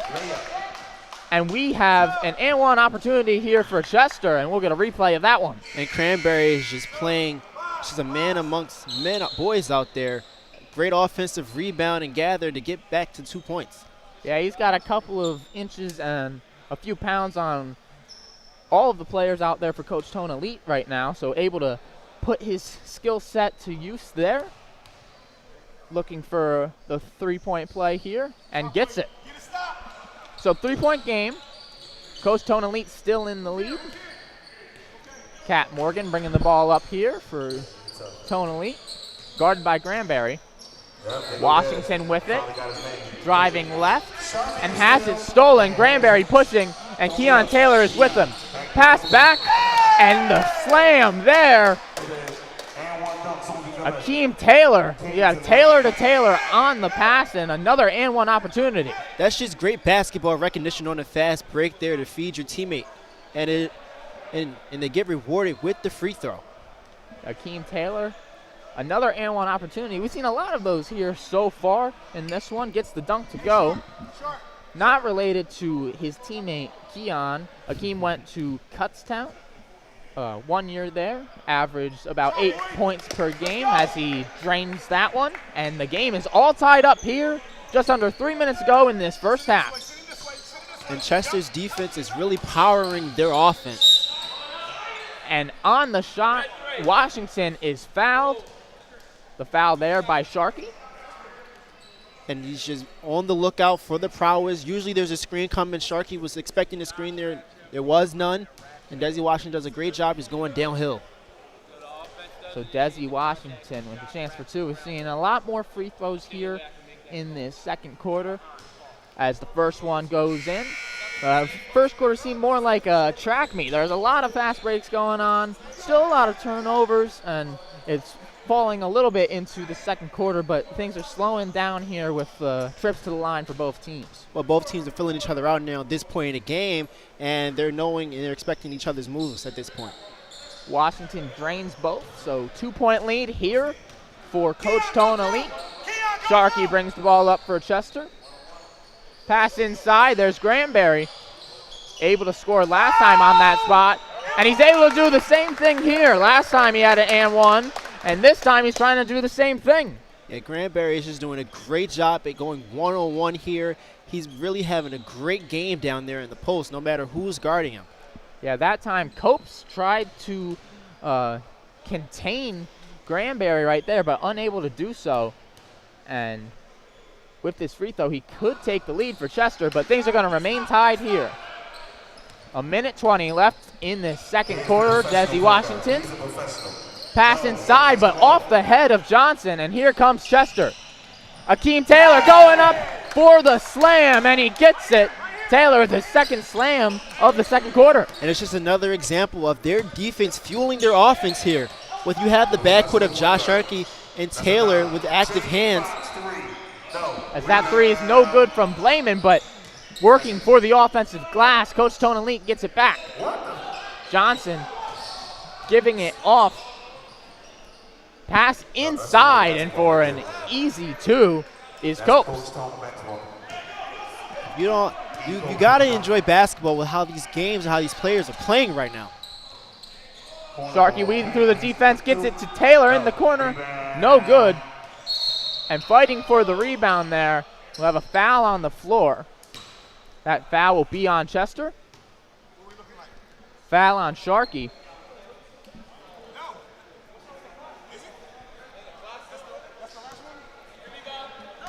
Game tied up 35-35. Looks like there's some discussion on whether the clock should be stopping or not. The clock will not stop here as Blayman tries to get the floater off, and he does. And that will do it for the end of the second quarter. Coach Tone Elite leads 37-35. And look at this play by Blayman. He's just been on the prowess all game. He hit the threes earlier. He was attacking the basket, and he's been doing a great job at being the guy for Coach Tony Elite today when A.J. English and McCain are not here today. And on the other end, Cranberry has been doing a great job at utilizing the fast break and just being available for his team down in the post. Yeah, you're right about that. Granberry has certainly been the catalyst there for Chester, and the same thing for Coach Tony Elite with, Blayman. But I'd also like to mention for Coach Tone Elite, Desi Washington has done a great job of setting up the offense and also has been able to draw a couple of fouls as well. Yeah, he's been utilizing the pick and roll game and getting the mid-range area very well and utilizing his skill to get to the free throw line and pull up mid-range shots. And it really takes away, it makes you think about A.J. English presence being gone here today, Washington did a great job of playing point guard for Coach Tony Lee today. Yeah, and we talked about some guys that had good first halves and have been, really good for their teams. But is there anyone on either side that you either expected a little bit more from or think needs to step up in the second half? Josh Sharkey's playing a really good game. When I seen him in the layup lines, I was thinking he was going to really perform today. But so far, he has a really slow start offensively. We'll head over to Xavier Johnson on the sideline for a halftime interview. Welcome back, guys. Xavier Johnson reporting here at SFBN, here with Tony Lee guard. How are you doing today? Josh, I'm good. All right, Josh. Now, what have you liked so far your team's doing in the first half? I feel like we're moving the ball well. You know what I mean? Like, it's a bunch of new faces, so we're really just trying to get in sync. But I think the biggest thing that we're doing well is we're moving the ball well, and we're communicating on the defensive end. Now, your team is up by 2. What do you see that improvements you need to make in the next half? We just got to trust each other and get comfortable with that, like knowing that if you make a mistake, like we're not, you know what I mean, nobody's going to pout. It's a pro-am. So we expect you to, to work on your game. If mistakes happen, but do what you do best. And how do you feel that you've been playing well so far? I've really just been trying to pick my spots. Whatever's open, I take what the defense give me, and then, hopefully the best happens. Thank you. All right, back to you guys. Thank you, Xavier. Zay, just some closing thoughts here before we go to break at halftime. Any thoughts on what Blayman had to say there for Coach Tony Lee? I think it was very honest. This is not the same team we've seen these past 2 games. There's a lot of new players on this roster, and you can tell just from watching them that they're still trying to mesh with the early turnovers in the first half of the game there. And I think Josh Blayman has done a great job at picking his spots and giving exactly what the defense gives him. Like I mentioned, he's not known for usually taking threes, but if the defense gives him a spot, he is going to take them. At the end of the day, pros are going to do what pros do, and that's play basketball. I think you're dead on right there, Zay. But we're going to head to a break as we head closer to the start of the third quarter. We'll be back for that. Coach Tony Lee is up 37-35. You're watching the Brotherly Love Pro-Am here on SFBM, presented by Team Hines.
Welcome back here to the Brotherly Love Pro-Am, presented by SFBN and sponsored by Team Hines. We are here for the start of the third quarter.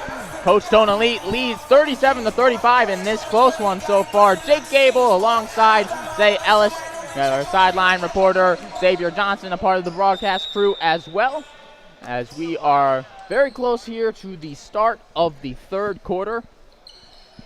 Chester led for the majority of the first quarter, and then Coach Tony Lee came out strong in the second quarter, able to get the lead back with just a few seconds left. Josh Blayman hitting a floater to give them the lead. as we are set to check in. Coach Tone Elite moving right to left now. We have Kat Morgan passing on over to Blayman, who was the star of the first half for Tone Elite. Passing over to Morgan. Sidestep three, no good. Rebounded by Granberry. Pass over to Davis Jr. Crosses to the middle. Will pass outside to Keon Taylor. Pass inside to the posted up Granberry. Step back mid-range is up, no good. Yeah, both misses from both offenses coming out of the break. One of the things about this league is trying to find your legs with the short amount of time that they have. Yeah, as Blayman is short on that one. Potentially needed his legs there as Sharkey passes out to Keon Taylor. After a nice hesitation, can't get it to go, but gets his own rebound. Working on the right corner now. Pass inside is absolutely stuffed. That one by Copes. Blayman pass inside. Kick out.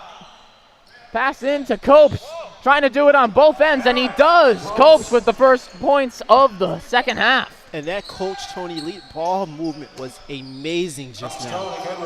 Yeah, lots of passes right there. Hard to keep up with as Hollis Jefferson pulls up that one and is hit on the shot there. Kat Morgan doesn't agree with the call like most people who commit a foul do, but nonetheless, that will send Hollis Jefferson to the line. And Jefferson just showed great patience there to get to this spot and wait for the defender to foul him. So Hollis Jefferson here at the line. Makes the first one. Hollis Jefferson played his college ball at Temple University. Makes the second as well. Makes it a 2-point game. Bringing the ball up here is Coach Tone Elite. Kat Morgan has it on the left wing. Behind the back, loses it, but teammate able to scoop it up. That's Stevens. Stevens taking the three. Short on that one, but offensive rebound by Blayman puts it back up and in. And Josh Blayman in this third quarter still wearing his cape, being a superhero for this Coach Tony Elite squad. Davis Jr. long two there, contested, rattles in and out. Pass from Copes over to Blayman. Blayman cutting inside, is fouled on that one. Foul there on Rahir Hollis Jefferson. We'll get a replay of that. As you see, he's just attacking. You see how much the defenders give him his offensive credit, how he just crowds the basket. Pass over to Blayman, who's guarded by Sharkey, almost taking it away, but Coach Tony Elite comes up with it. 1 foot shot, no good there from Copes. Hollis Jefferson drives in, puts up the shot and gets it to go. The tough shot there by Hollis Jefferson. He was surveying the court, seeing who he could pass it to, and he called his own number. Shot here is up, and that's short. Jones unable to make that one. Sharkey at the top of the key will take the three himself, but misses right.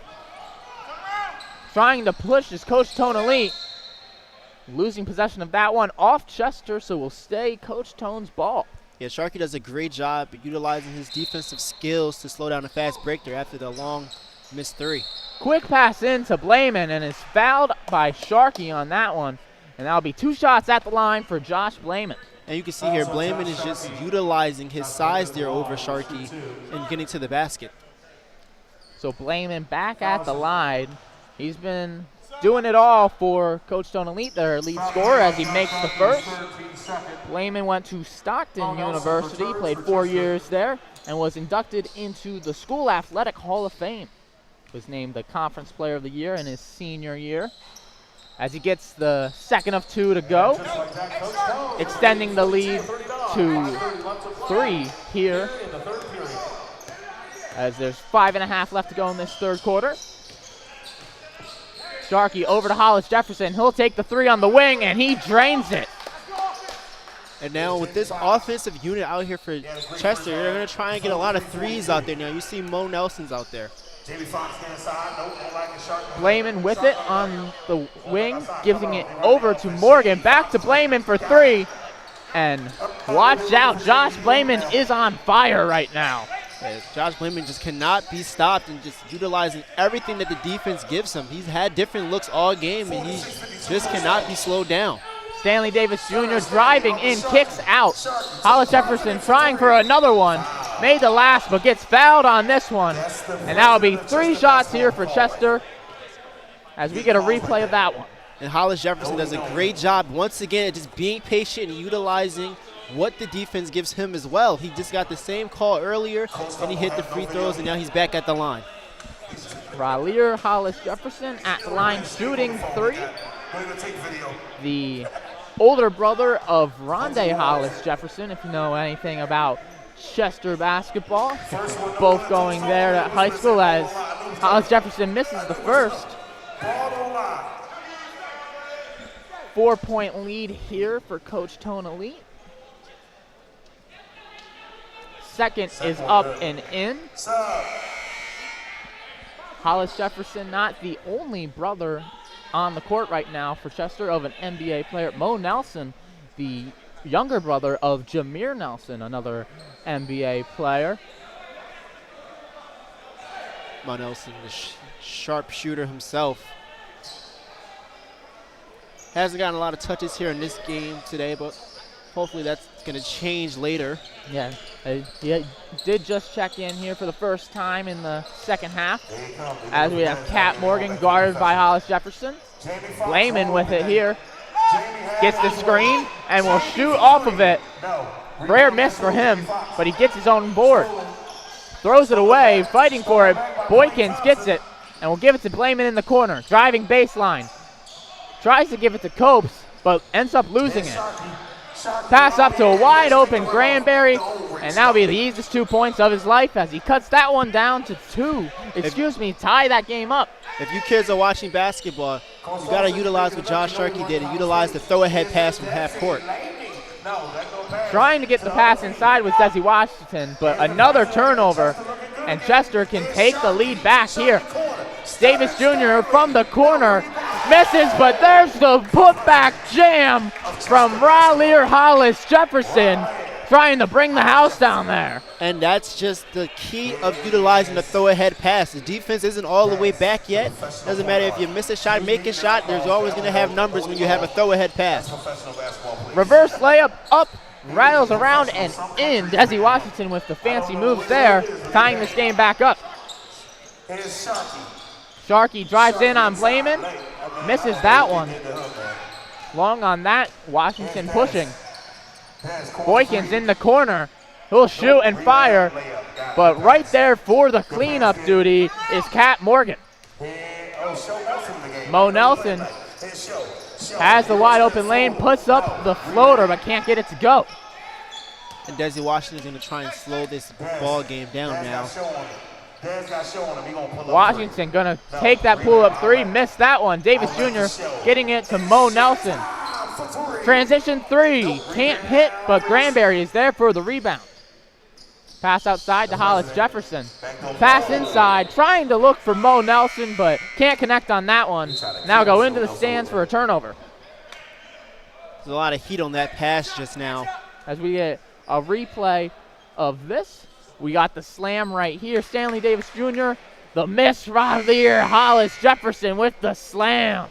That's just great basketball from Chester. I mentioned before the broadcast that they're going to utilize speed offense all the time whenever they can. And it's gotten them this far into the game.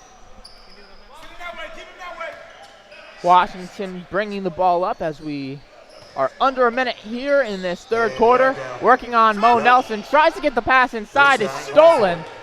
Granberry pass over. Here's Ali. Gives it to Hollis Jefferson for 3. Short on that one. Granberry gets it, however. Chester still working. Granberry, 3. Can't get that one to go. And Washington pushing the other way. And this is when the third quarter dead legs kick in from playing. Boykins can't get that 3 to go. 12 seconds left in this third quarter. Chester head coach saying hold for one. Stanley Davis Jr. trying to get his shot. Guarded by Boykins. Euro step and into the layup. And that will finish the third quarter. Stanley Davis Jr. ties this game up 50-50 heading into the fourth quarter. And both teams are doing the exact same thing they were doing earlier in the first half. It's just neck and neck the entire time. So with that, we'll head to a break as we get ready for the fourth quarter here on SFBN. Brotherly Love Pro-Am, Chester 50, Coach Tone Elite 50. We'll be right back.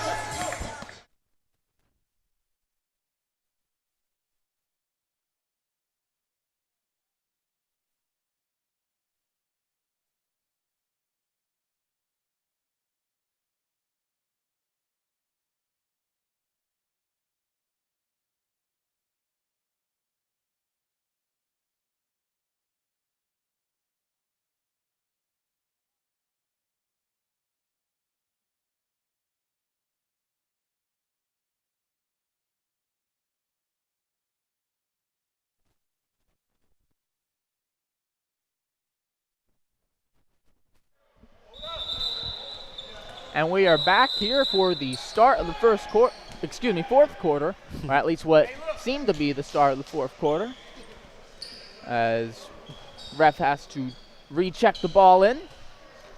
Game all knotted up at 50 as Ali brings the ball past half court. Gets the screen from Granberry, but losing it. Johnson picks up, and here's Blayman. Blayman has his three blocked by Valier Hollis Jefferson. Good defense there by Hollis Jefferson. Yeah, Blayman tried to rise up there. Hollis Jefferson realized that he cannot allow him to see shots go through the basket this quarter.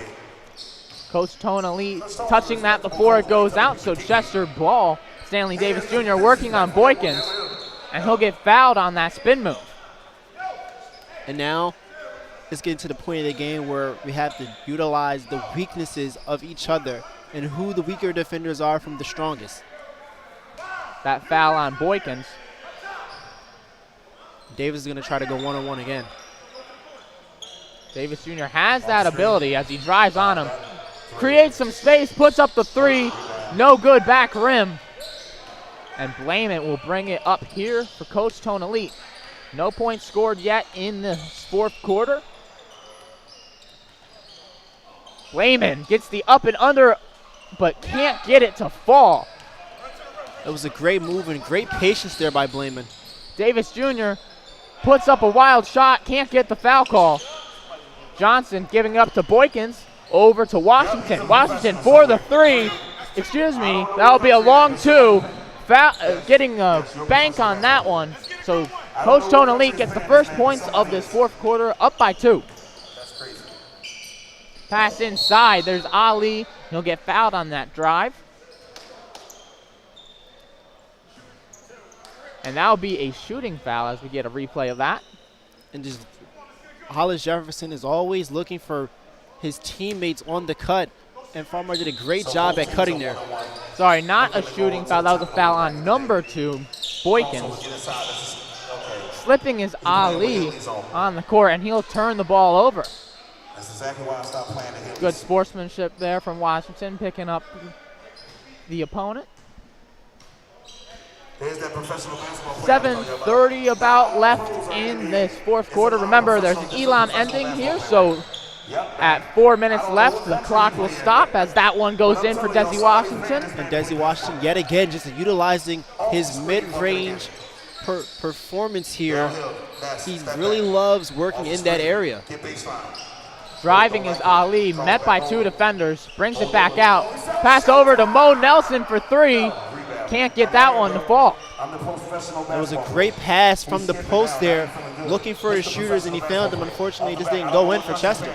Washington being aggressive, great and tight defense, but gets it to go anyway. Coach Tone Elite gets that lead to 4, and that's a timeout from Chester as we get a replay from this fancy move by Washington. And Desi Washington just did a great job at just making tough shots from his mid-range area, like I said before. He's utilizing the mismatch that he's given and going downhill real fast.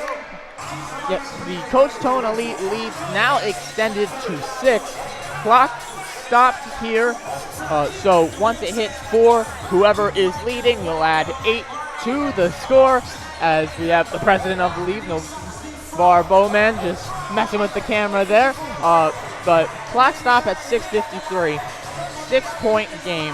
What's Chester got to do to get closer to a tie game or potentially take the lead before the Elam ending final target score is set? Like I said, they're not really good, and they get flustered when they're on the half-court set. When they're not in the fast break, that's when they're at their weakest because no one knows who should get the ball in their hands. And right now they have their backcourt back out that was working for them with Josh Sharkey and Deion Taylor, so hopefully those two have the answer. Yeah, Taylor and Sharkey checking in for the first time in this fourth quarter. Sharkey with it, gives it to Taylor, and we'll give it over to Hollis Jefferson. That one long, fighting for the rebound. Coach Tone will come up with it. Morgan has it. As for a Washington post-up, going up against Sharkey, fadeaway jumper, and he gets that one to go as well. Desi Washington is showing out in this fourth quarter. And he's calling Deion Taylor a baby as he just scored on him as he's walking back down on defense. And that pass too hot to handle there for Hollis Jefferson. Turnover there by Sharkey, and all of a sudden Coach Tone Elite finds themselves up 8. In the first half, it was Josh Blaman being their superhero, and now Desi Washington is just taking over this fourth quarter. Washington trying to work again. Gets a foul call on there. No shot, however, will be on the floor as we get a replay. And Josh Sharkey just being the pest and menace that he is on defense. Desi Washington doesn't even try to go back into the mid-range shot. He just raises up for a draw foul on Josh Sharkey. A little deja vu here. Washington going for the same. Nice pass to a wide open Copes. Copes makes that one and extends the lead to double digits. And Desi Washington just made the executive decision to stay patient. Keon pass over to Hollis Jefferson. Back to Taylor. Taylor trying to put it up and can't get it to fall, but he will get 2 shots at the line. We got to give credit to Hollis Jefferson and how good of a playmaker he is in the post. So Keon Taylor at the line, shooting 2, makes the first. Taylor playing his ball at Alvernia University, playing 5 years there. 2-time all-conference first team. And he makes the second. And now we see the ball going in for Chester. They haven't scored in a while, so hopefully this is a bright spot for them. Washington back with it. Step back 3 in the corner. Can't get that one to go. And perhaps the hot streak has finally cooled off for Washington. Davis Jr. cutting through the entire defense and gets the reverse to go. 6-point game here. And unless Coach Tone Elite can score here, this will most likely be a target score. Blaman trying to change that, however. Pass too hot to handle. Here comes Davis Jr. Davis Jr. gets the easy layup to go, and we are officially under 4 minutes here, 60-56.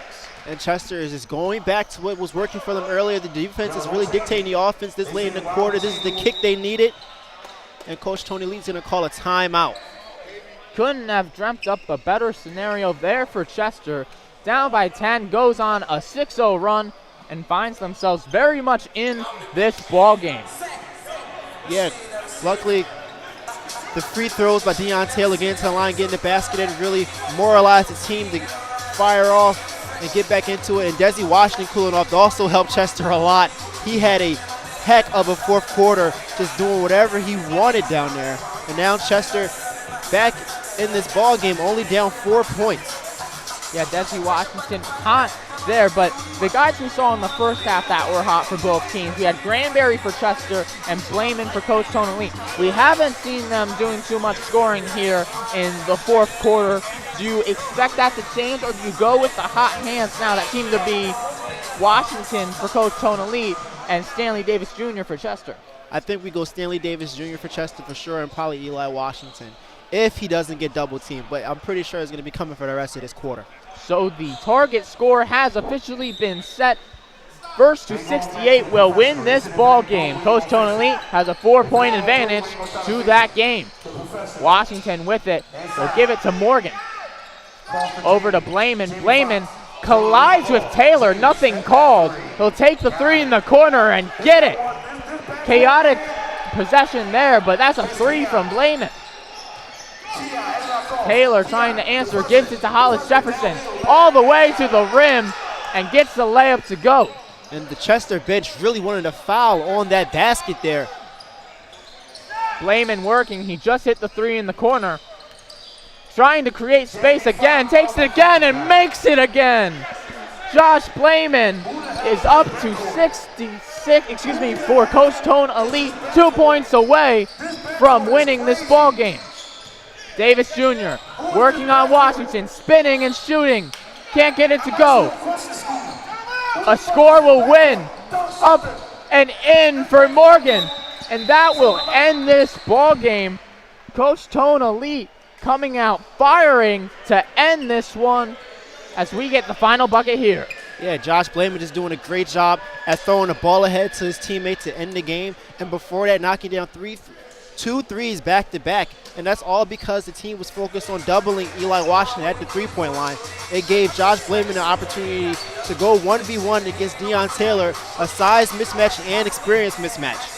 Yeah, Blayman definitely showed out in that one as this one has ended. Coach Tone Elite will improve to 2-1 on the season. Meanwhile, Chester falls to 1-2. Blayman was definitely on fire there. Assisted or scored on all of those final 8 points and making that ridiculous three in the corner after a lot of contact. Chester, despite leading early on in this game, just couldn't keep up with Coach Tone Elite once they got that rhythm going. And that's one of the things that kind of kills teams that want to run fast-paced offense all the time is there barely breaks in between these Pro-Am games, so eventually you're going to tire out. And that's exactly what happened to the Chester offense. They were right there in the grass at the end of the game, but unfortunately, with all the running going on in fast-paced action, that it just has to slow down for them in order for them to win. And as we near the end of our broadcast of today's game, we're going to send it over to our sideline reporter, Xavier Johnson, who is with Desi Washington. I'm Xavier Johnson here with SFBN, here with Tone Elite, Desi Washington. How do you feel like you played this game with 19 points? I mean, we played well as a team when we needed to. It was a little sloppy at times, but I mean, we were able to pull it out once the Eli Mending started. Now, it was a 2-point lead going into the second half. What did you guys figure out to broaden the gap going into the second part of the game? We really just needed to lock in on defense and be patient on offense. That was it. We were rushing a little bit, but we figured it out in the second half. Now, this is your second win of the tournament, and you will have Game 3 next week. What do you guys feel like you need to do to broaden your chances of doing well in the playoffs? Just keep getting better every game. You know, just keep improving on the stuff that we're doing, like how, you know, we got better in the second half today. Just keep improving every quarter, every half. All right, good game. Thank you. Appreciate it. No problem. All right, back to you guys. Thank you, Xavier, as that was Desi Washington for Coach Tone Elite. He had 19 points in this victory here. Some final thoughts here from you, Zay, as we wrap this one up. After just listening to Desi Washington talk, I think he mentioned a great job about how unrattled they were in the first half and how getting adjusted to the new camaraderie, something Josh Blayman talked about in the first half as well. It's just how these players have, this is their first time playing together, so it's all new to them, but at the same time, they kind of picked it up and trusted each other in the second half, and they pulled away with the win. Yeah, and that chemistry leading to the win, like you said. So that will do it here for us. 68-61 is your final score. Coach Tone Elite coming out on top against Chester. For our sideline reporter Xavier Johnson, Zay Ellis, I'm Jake Gable. Thank you so much for listening, and stay tuned for our third and final game of the triple header here for the Brotherly Love Pro-Am for SFBN. Signing off now. Thank you so much for watching.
Last game of our Brotherly Love Pro-Am last week before heading to the playoffs. These are going to be very important games coming up. First of two this week, so our main event tonight is between Team Original and Philly All-American. Welcome in, Ben Hoyt with Tamar Stubbs. We're just about set to go to tip-off, so we're going to head to our sideline reporter, Dominique Vincent. Dominique, take it away. Number 2, Dwayne Jackson. Reporting here with the Sports Fan Base Network. Things are definitely heating up and getting very interesting at the Brotherly Love Pro-Am here in Philly. Tonight, for the third and final game, we have Team All-Original facing off against Philly All-American. We're all very excited to see who's going to come out on top. Back to you. At the center, standing about 6'8", number 4, Danny Agassi. Thank you so much, Dominique. Both teams heading into this game 0-2. Both teams desperately need to win to fight for their playoff chances coming up in just about 1 to 2 weeks. We're going to head to a short break. We'll be right back here on SFBN.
Welcome back. Pre-game festivities are over between Team Original and Philly All-American. Tamar, your final thoughts before this game? Last game of the night, these guys are a more bigger team. Both teams, they size up well each other. Let's see how fast they come out and intense they come out. I think this should be a good game to wrap up the day. Absolutely. John Hall to tip off for Philly All-American. In the paint for Team Original. We'll be underway here as Khalid Gates dribbles it up, pass inside, up and good by Mike Warren. Great quick bucket by Mike Warren. Jabril Faulkner lost a tip early in this game, giving the team original their Philly All-American their first 2 points. It's called on Team Originals. Dwayne Jackson, his first and team first. Tyree Corbett going live. He's going to shoot 2. Tyree Corbett's going to go to the line shooting 2. For those who missed it on Saturday, Tyree Corbett was playing in the Philly versus Rucker Park game, where Philly came out on top. Corbett makes his first. Second one is good from Tyree Corbett. So we have a 2-2 ball game. 3 from Sam A, just comes up short. That's a pass out to the corner. Shot by Khalif Mears, no good, hits back rim and out. Now here comes Team Original. Jabril Faulkner dishes it up to Gates. Gates loses his dribble. Picking up is Khalif Mears. Into the middle, up and good by Josh Williams. Great pass by Dollar Bill. Able to get his teammate for the open fast break layup. Just short again from Gates. Long pass. They find a teammate in the corner. 3, a little bit long by Steinbach. Here's School right by you. Look at School holding him off. School. Corner. Corner 3. No. Just a little bit long. That'll be pulled in by John Hall. Hall takes it coast to coast, turns it over. Here comes Team Original. Got a 3-on-3. Goes to Warren. They lose it. Back and forth this game goes. Jumper. Again, a little bit long. Rebounded by Sam A.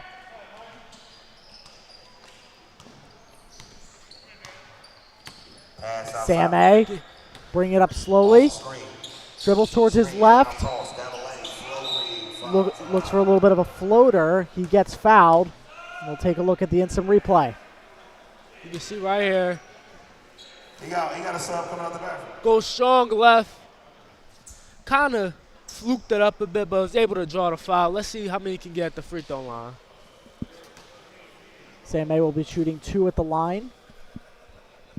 7:07 left to go here. Still a 4-2 ball game. Sam A for his second. That one is good. So it is a 4-3 ball game here. 6:48 left to go.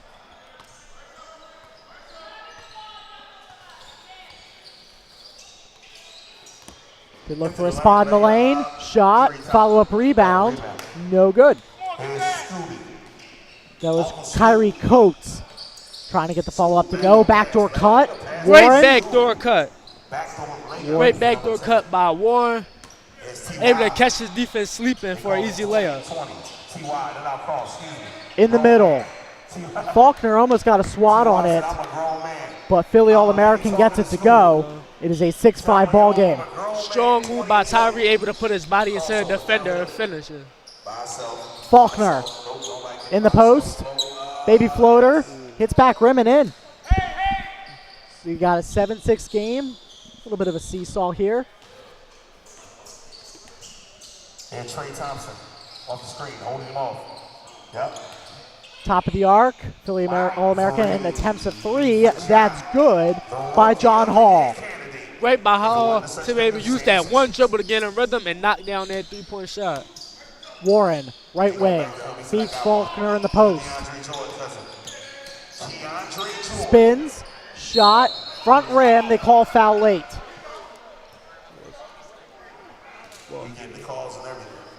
So Jabril Faulkner will be going to the line.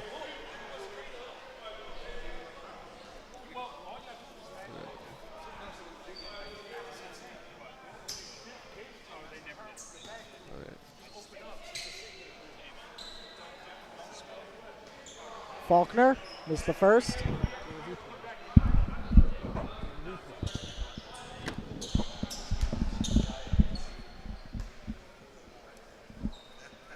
Faulkner, second. That one's good. So there's 9-8, 4:45 left to go. Low scoring, close one here early for both teams. Here's Khalif Mears.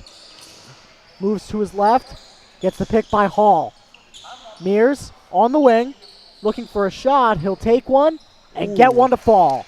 On that shot by Morris, we see why his name is Dollar Bill, because his shot is money.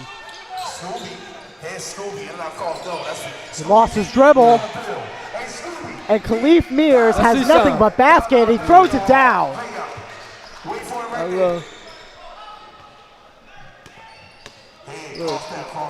What's his name? Jumper, short. Pulled in by Philly All-American. Mears looking for more points. Up and under. He gets it. A great turnaround and quick 4 points by Dollar Bill. Able to really push his team into the lead. Sam A. Jumper. Spins around the rim. Warren, he'll attempt a jumper of his own. Short. Third chance. To the corner for three. Again, no good. Team Original not hitting their shots early. Mears looking like the MVP this game, not this time. We go to Faulkner. Cross court. Into the post. Top of the arc. Shot. Bang. Khalid Gates. Great step back into the long two by Philippe Gates, able to get into rhythm and knock down the easy mid-range jumper. 16 to 10. Looks to go up and under. Gets the contact and the foul. So 2 free throws at the line. They'll be for Josh Williams. That was we don't got the replay on right now, but that was a great inverted step from Josh Williams to get his defender sort of off balance to get a nice shot and a foul. Williams misses his first. Ref blows time. They're going to bring a sub in. That's Chris Lyons, who, again, if you missed the Philly versus New York game, was one of the most valuable players in that game, throwing down some crazy dunks. We got a 17 to 10 game, 2:14 left to go in the first. 7 points in favor of Philly All-American, who desperately need this game. As I mentioned in the intro, Tamar, both teams 0-2 heading to this game. Sam A spins, draws the contact, and he will have shots at the line. Now let's take a look at our replay. I love the way Sam is able to use his elbows to shield the defender from the ball, able to try to get the layup. Missed, but let's see if he can get at the free throw line. No good from Sam A on the first. The clock continues to tick with 1:35 left to go. What's his name?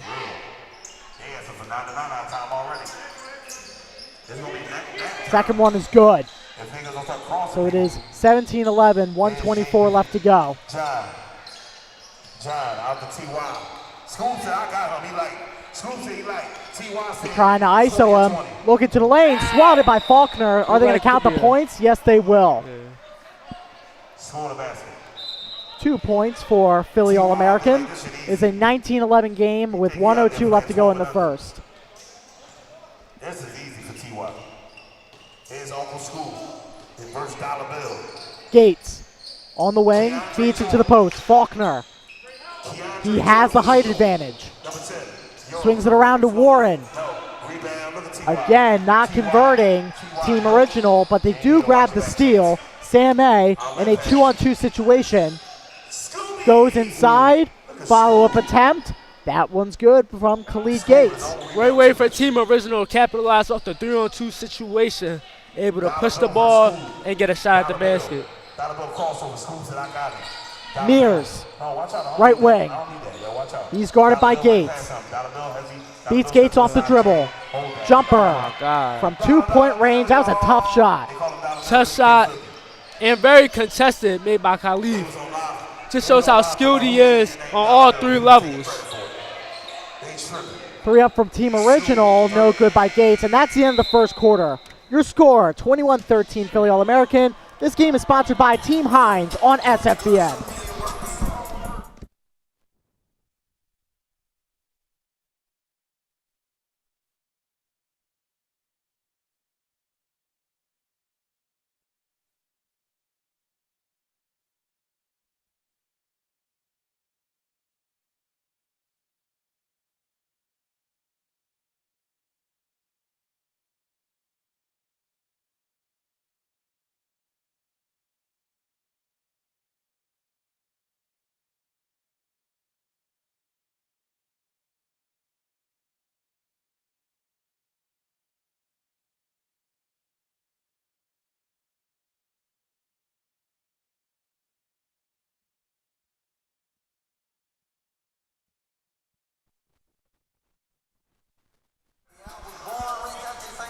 21-13, end of the first quarter. Welcome back.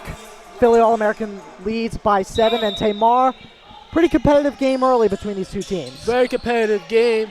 A major player is the player that has the ball right now, Khalif Mayes, who has around 10 points right now, about second quarter.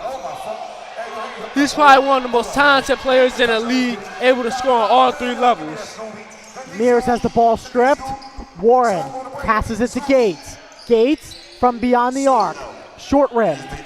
Pulled in by Philly All-American. Now they lose the ball, but they get a foul call beforehand. And Jabril Faulkner will spike the ball out of frustration.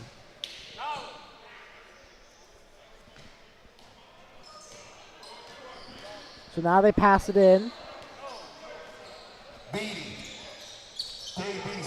Trying to shift the defender into the lane. Short rimmed again, pulled in by Faulkner.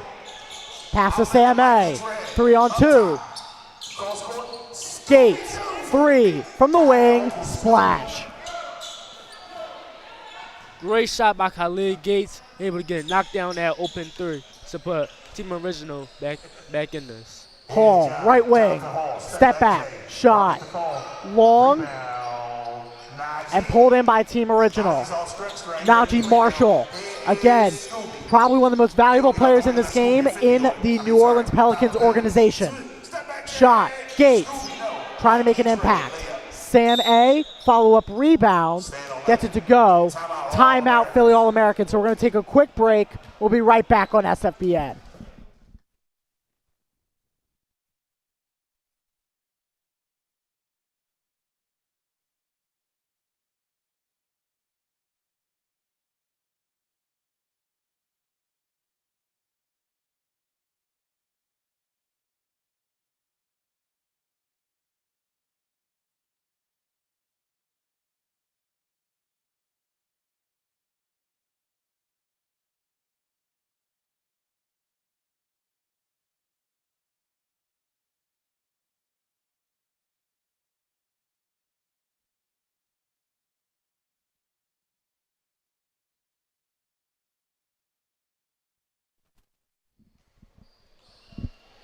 Welcome back, ladies and gentlemen. Out of the break, 8:26 left to go, 21-17 in favor of Philly All-American.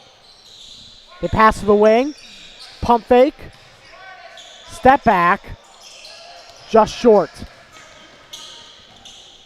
On the shot there was Josh Williams. Sam A with the two-handed slam. That'll go to 21-19. Philly All-American wasting no time. Follow-up jumper, no good, pulled in by Gates. Gates surveys the floor, and Lyons turns it over. Get ready for a show. He throws it down. Back-to-back dunks by both teams. Starting to get in it, starting to get a feeling, showing us a little showtime.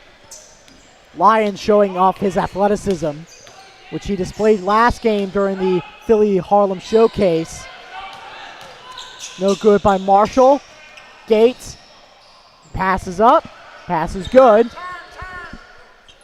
7:23 left to go. It is 25-19.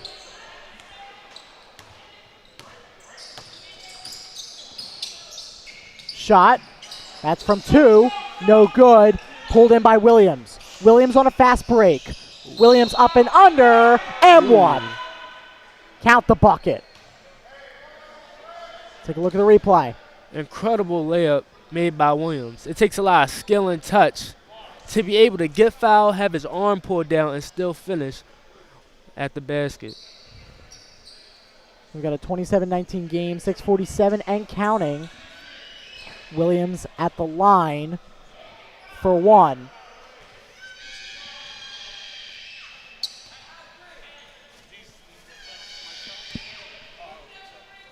Williams makes the free throw. 6:28 left to go, 28-19. Gates. Just long, but Mike Warren using his length to get the rebound. Marshall, pass to Sam A. Again short. This time, Philly All-American will take advantage. Now coming down the court is Hall. Hall gets it swatted by Faulkner, but they plead for goaltending. They're not going to get it. Here comes the alley-oop to Warren. And that one was a pretty basket right there. Philly All-American bringing it down the court. Wing three. That's too easy for him. Now 31-21, 5:44 left to go in the second. Marshall bricks one. Pass to the corner. Hall for three. And Philly All-Americans getting hot, Tamar. Yes, Philly All-Americans on an 8-point run right now. Team Original has no answer for them as they're down by 13. They have to pick up the pace, pick up the intensity if they want to stay in this game. Sam A. posts up. No good. Pulled in by Williams. Williams. Long pass to Mears. Got it for three. Timeout, Team Original. So we're going to go to a quick break. Out of the timeout, 37-21. You're listening to this game on SFBN.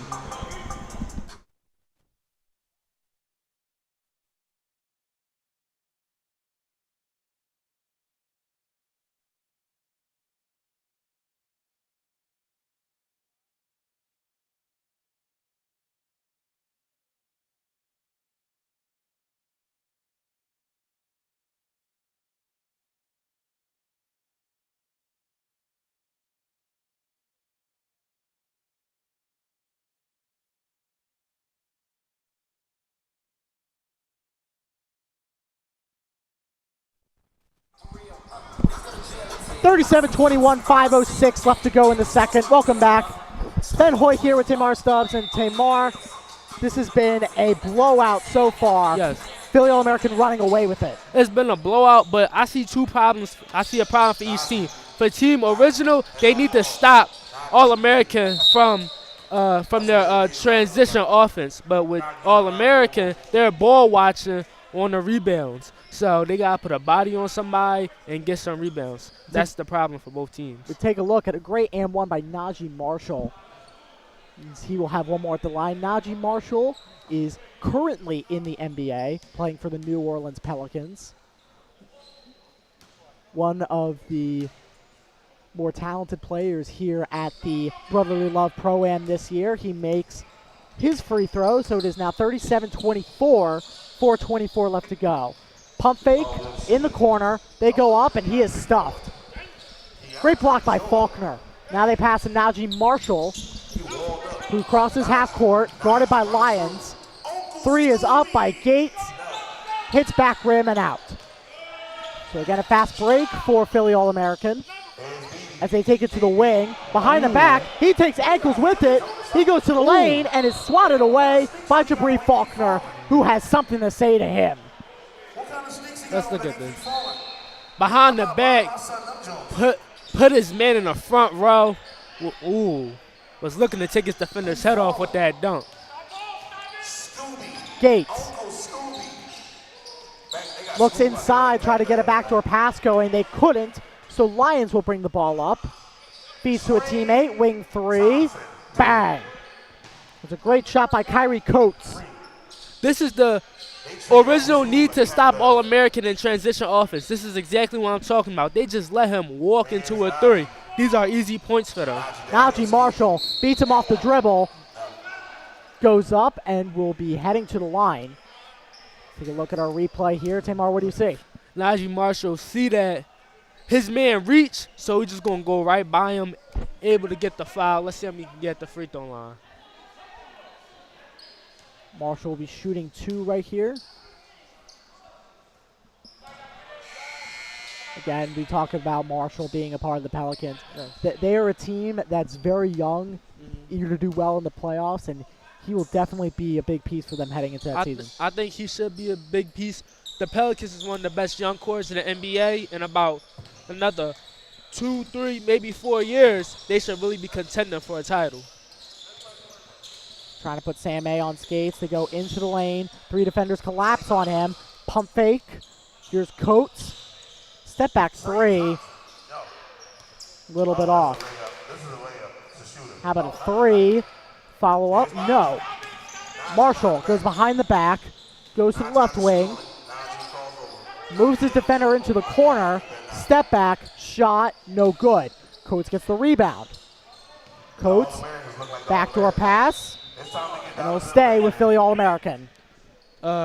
Great block by Faulkner. Team Original needs to pick up the defensive force in order for them to get back into this game. Let's see what's happening right now. Coates moves to his left, guarded by Marshall. They feed it inside the Lions, who gains control, but a foul is called just before that. Take a look at the instant replay. This was a scrap. That should have been a foul right there, but this is a scrappy foul. See the mismatch? Just try to foul him before he actually goes up so he doesn't get to the free throw line. Inbound the ball to Lions. He's guarded by Marshall. He has to pass out. 3 from the corner, no good. Coates, follow-up rebound off the glass and in.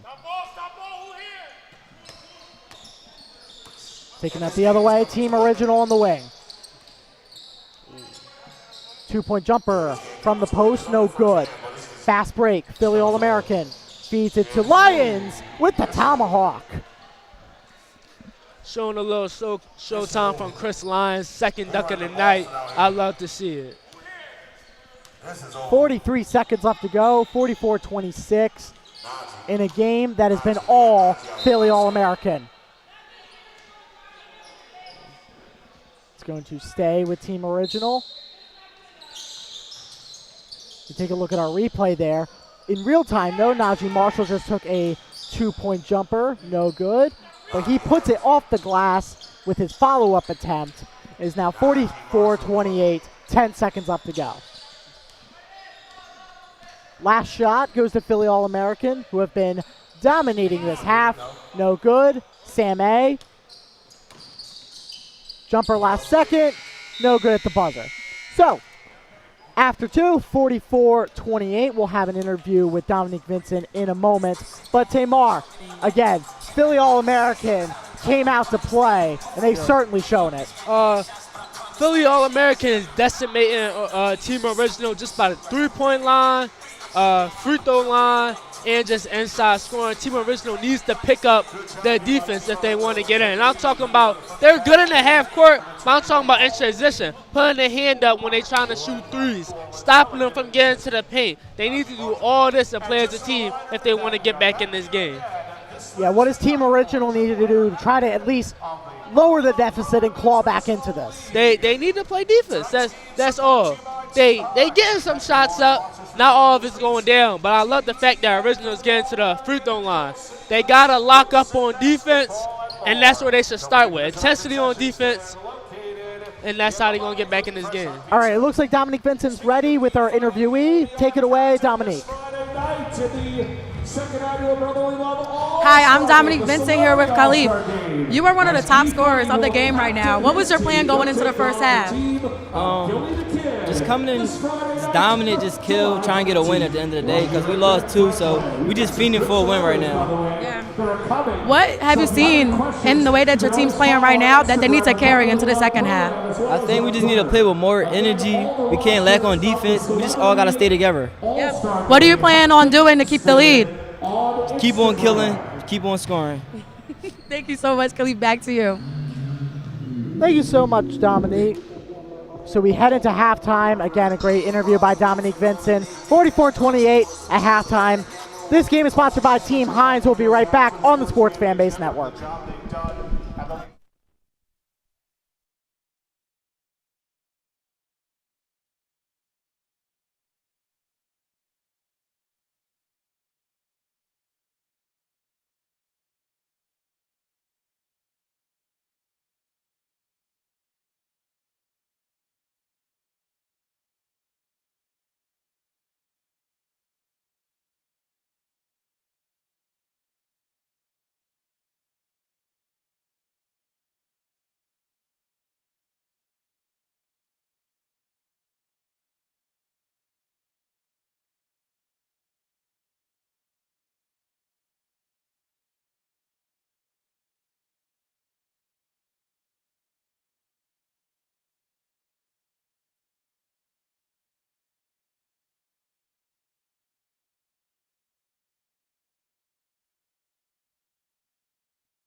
Welcome back from halftime. Ben Hoyt here with Tamar Stubbs and Philly All-American again running away with this like a southbound train. 44-28 over Team Original, and Tamar, again, Philly All-American came out hot out of the gate and they haven't stopped since. Philly All-Americans running away with this game, but Philly, they cannot take their foot off the gas pedal if they want to win. They got to keep pushing. They got to keep killing. They got to keep making the shots. So on the other hand, Team Original need to lock up and convert on the other side to make this a respectable game. Again, playoffs are coming up sooner than you think. Yeah. Both teams are 0-2 coming into this game. This is a must-win game for both teams. And Philly All-American played like it. Unfortunately for Team Original, they came out flat right out of the gate. Yes, came out very flat. Let's see if they can up the tempo, up the intensity in the second half. I feel as though if it's more of the same going to the fourth quarter, this game is as good as over. So Philly All-American will start with the ball this second half with a significant lead. Lions pass it off to Mears, and we're back underway from Benjamin Franklin High School. They get a pick from Lions. Tries to split the defenders, but he loses the ball. 2-on-1. Gates, 3. That may have not been the best shot you could take.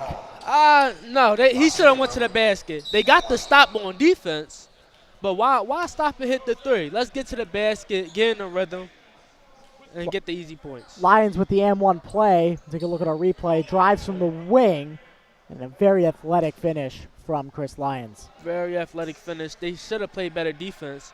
Could have took a charge right there, but let's see how many get the free throw line. Chris Lyons, throughout this program, has been displaying his amazing strength and athleticism, best parts about his game. Marshall brings the ball up for Team Original. Great vision to Faulkner with the two-handed slam, but what a great court vision from Najee Marshall. Yes, great court vision by Najee Marshall. We see why he's in the NBA. Caught Team All-American slipping. Another pass. He finds another one. This time Warren couldn't get it to go, but second time's the charm, and it is now 47-32, 8:36 left to go. Here's Mears. Hall, 3. Top of the key, no good. Pulled in by Marshall. Goes to Sam A on the left wing. Between the legs, 3. Then just short. Not enough power behind that shot.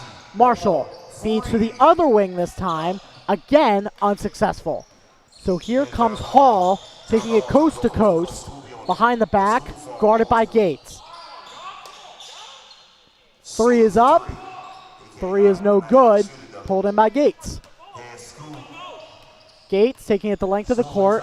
Try to go inside of Faulkner. Stolen by Philly All-American. Here comes Mears. Hall inside. Tried to go for a slam, but didn't quite have enough height. Good job getting it, though, by Williams. 3. Good by Gates. Great response by Team Original. Yeah. I feel as though Team Original needs to chill out on the three-pointers, need to pound it in, get to the free throw line, but that was a great shot, great response. Mears just shifts his way through the Team Original defense, 51-35. Marshall to Warren, blocked by Philly All-American. And they're going to call Sam A for a blocking foul here. Things go from bad to worst for Team Original. As we look at him, just an easy lay. They're not really playing defense, but he's able to cut through the defense, get an easy lay for it too. Mears to Hall. Hall gets past the nowhere. Maybe first 2 rows of the bleachers is what he was looking for, Yeah. but unfortunately they're not in the game, so it's out of bounds.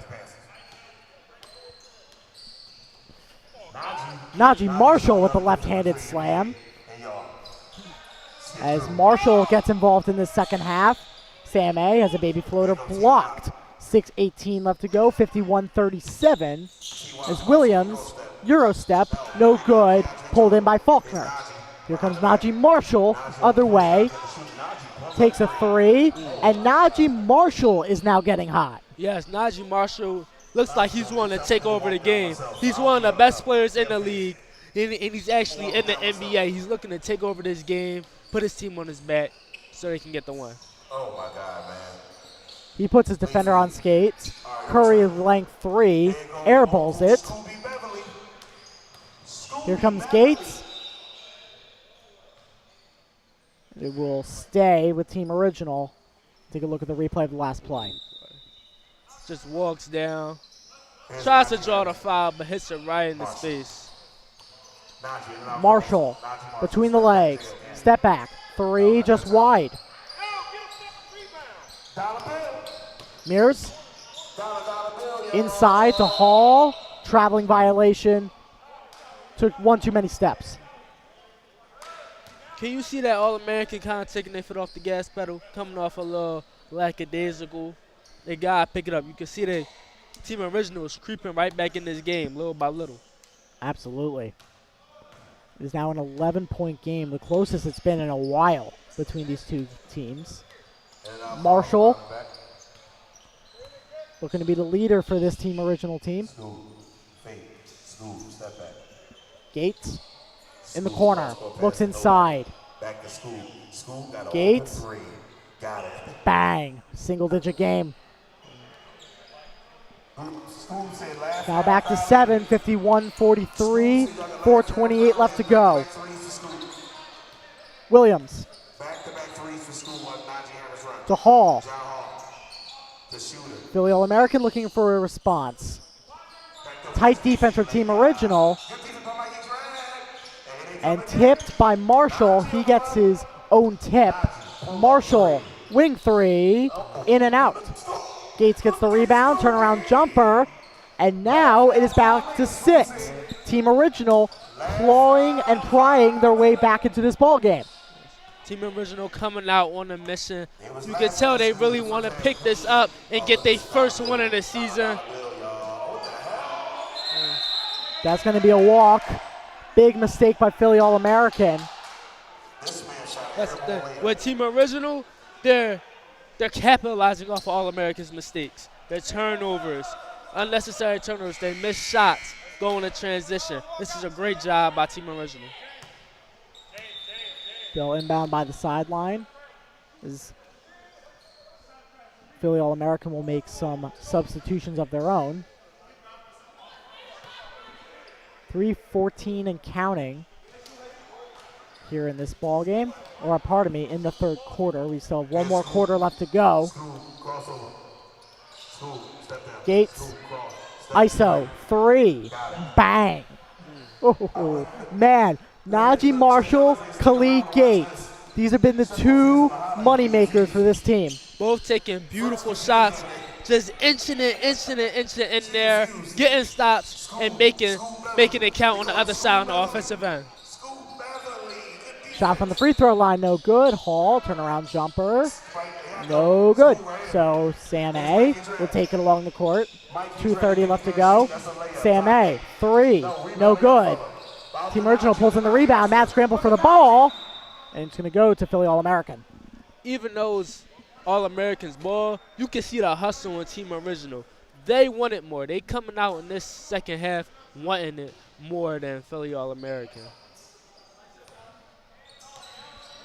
There's Dave Beatty. Dave said y'all not moving around. Let's keep this offense thing.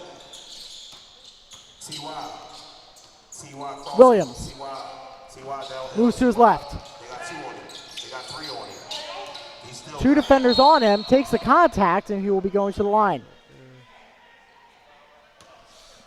Right there, let's see the replay right there. I feel like that's too much dribbling. Should have kicked it out. Even though he got the foul, he should have kicked it out to the open man on the left corner. But let's see if we can make it at the foul line. So a quick timeout. Mr. Jabril Faulkner pleads his case.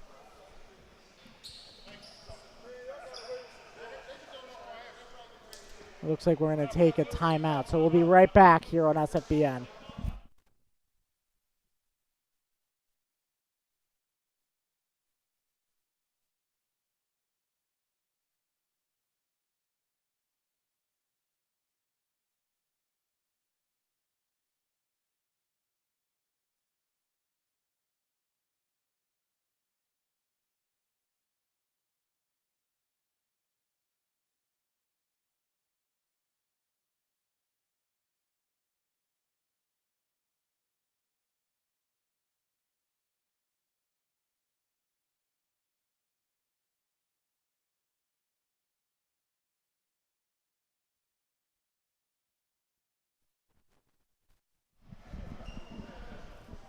So we had a 20-plus point lead for Philly All-American.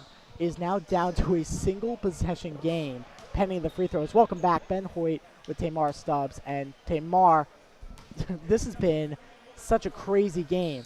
You had Philly All-American running away with it early as they missed the first free throw. They could pay for that later.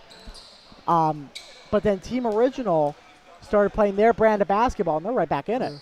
Like, their brand of, I like their brand of basketball. They like to shoot the threes, and it's working for them. They living and dying by it, but they coming out with more of a sense of urgency and purpose than Philly All-American. They missed both. Marshall for the tie. Najee Marshall ties this game at 51.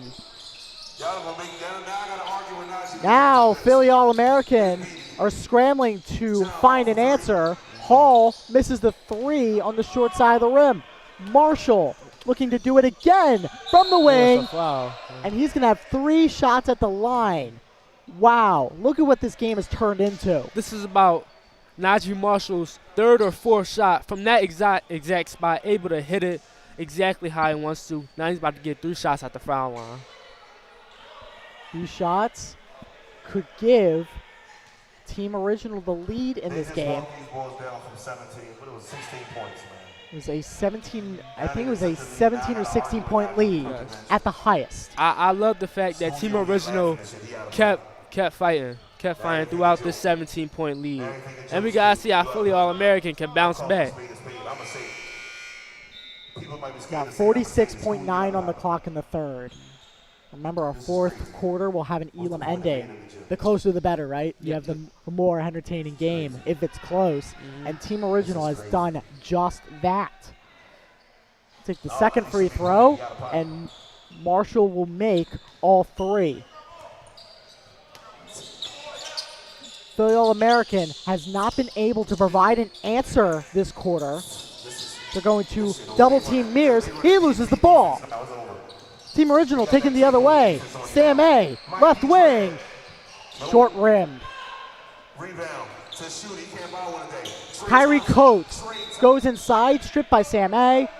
It will stay with Philly All-American. 23.1 seconds on the clock, so plenty of time to form a shot. Shot, air ball, and man, Philly All-American has fallen flat on their face. Team Original was able to capitalize off of every mistake by Philly All-American in this third quarter, and that's why they're in the lead. Led by Najee Harris himself with the ball. Najee Marshall. I think Najee Harris is the Pittsburgh Steelers running back. But speaking of Najee Marshall, just an effortless layup at the buzzer makes it 56-51 after 3. We'll go to break after our instant replay, but take a look at this. Hesitates. Ooh, that was pretty. Yes. Able to freeze the defender with the hezzy and lay the ball with the left hand.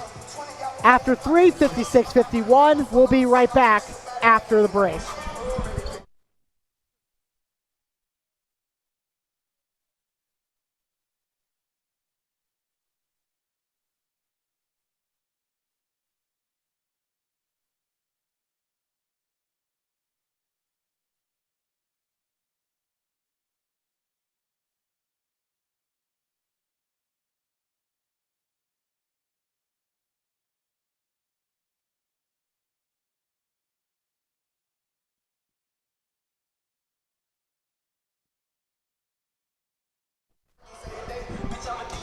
One more quarter left in night number 1 of the Brotherly Love Pro-Am this week.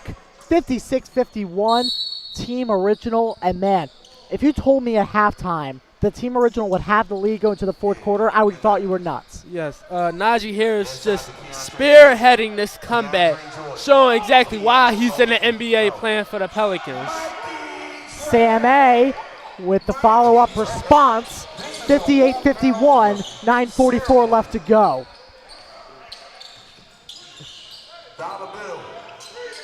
Mears on the wing, guarded by Faulkner. Takes the contact, but no good. We get the offensive rebound. Shot from the corner, no good. Faulkner pulls it in for Team Original. Team Original looking to run away with this for 3. Woo-hoo-hoo! Bang! 60-51, the largest lead for Team Original. 9:06 left to go.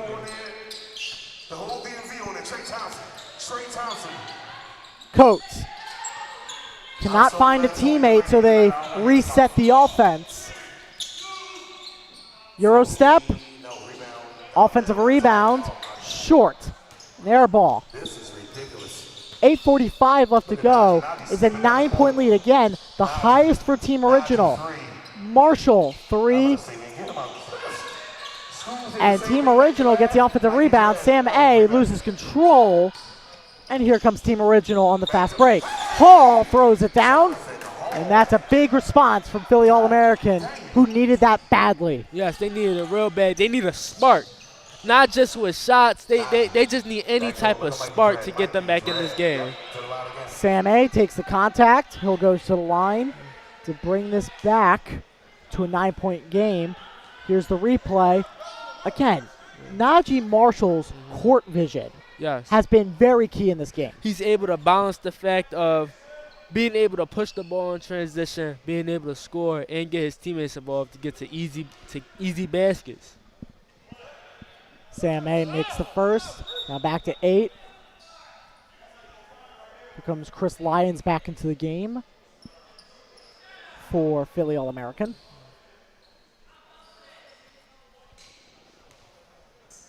Sam A with one more. 7:33 left to go. Again, below the 4-minute mark, we'll have the Elam ending.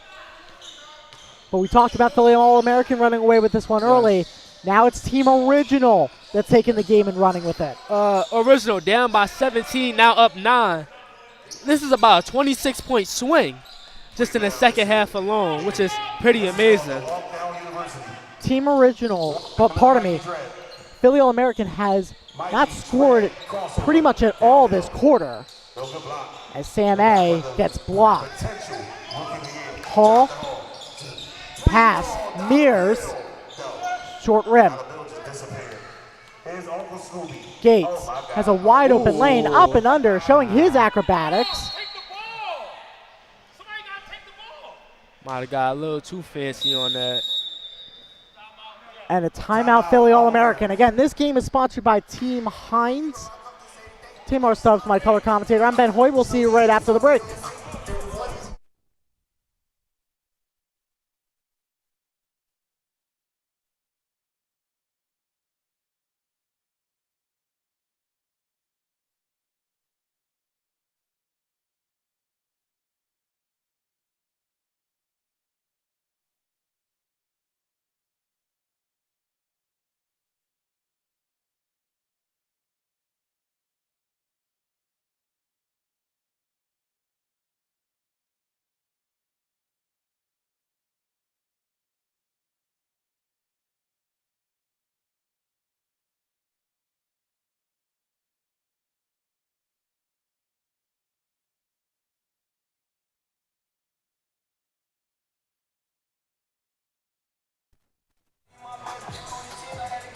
.38 left here from North Broad.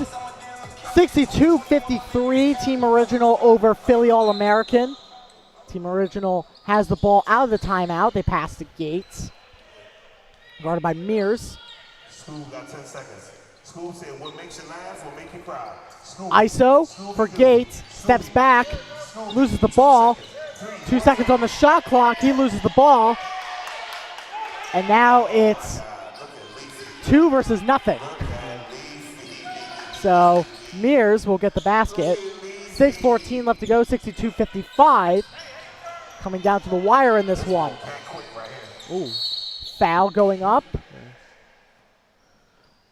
And Team Original will be heading to the line.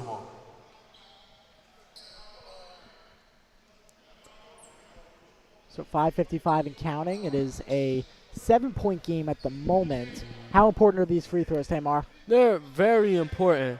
They try and keep pushing the lead so they can get a better chance of winning in the Elam ending. Now back to 8. 5:35 left to go in this fourth quarter. Again, we'll be back to you live on Thursday for 3 more sets of games. Same time, same place here on SFBN, as these games tonight are sponsored by Team Heinz. Phenomenal night so far, and hopefully a phenomenal ending here from Benjamin Franklin High School. As Hall takes into the lane, blocked by Faulkner. Lions, third time's the charm. Yes, it is. 64-57, 5 minutes left to go. Marshall chucks it deep down the court, finds a teammate on the wing. They set a pick. They're looking for Faulkner on the left side of the court. He'll take a jumper from 2, and Faulkner gets it to go.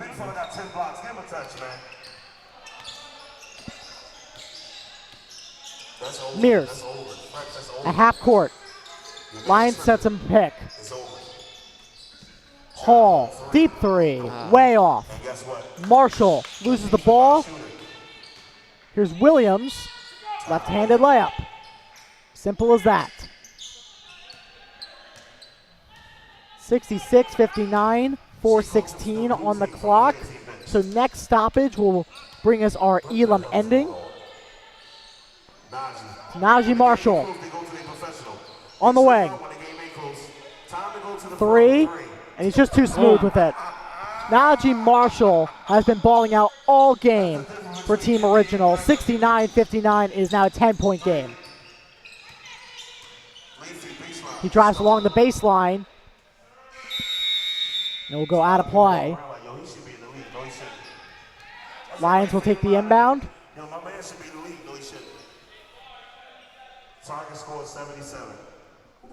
And we are going to 77 tonight. So Philly All-American is going to have a bit of a challenge compared to Team Original. Floater, good by Williams. 69-61, 7-point game.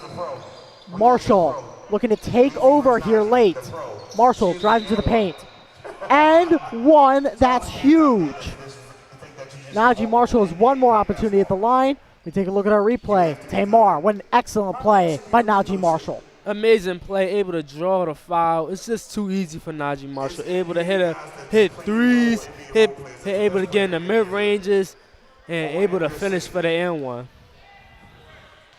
Marshall, free throw, automatic. Got to be automatic if you're in the NBA. Very automatic. Najee Marshall is well over 20 points right now. Here comes Mears, who started off hot but has disappeared in the last 2 quarters. Lions look for a poster, but Faulkner was having none of that. Marshall, 3, wide, hits the backboard. They lose the ball. And again, they lose control. Behind the back, Lions gets the easy lay, 72-63. Crossover behind the back, downhill, layup. They go downhill. Nope. Misses it. Williams. Euro step. Foul is called. They can get this to a 72-65 game. Looking at the replay, pushing full court to get to the Euro step. Getting contact. Let's see if he can make it the free throw line. First one is good. 72-64. And again, if I'm Philly All-American, I'm pretty disappointed in my second half today. First half, they were just guns blazing. But Team Original clawed their way from a 17-point lead. That's got to be a disappointing pill to swallow. If I was All-American, I'm very disappointed, very frustrated. The whole team went ice cold. Not just on one person, it's on the entire team. They came out flat, and now they just might lose this game. 30-second timeout, 72-64. We'll be right back here on the Sports Fan Base Network.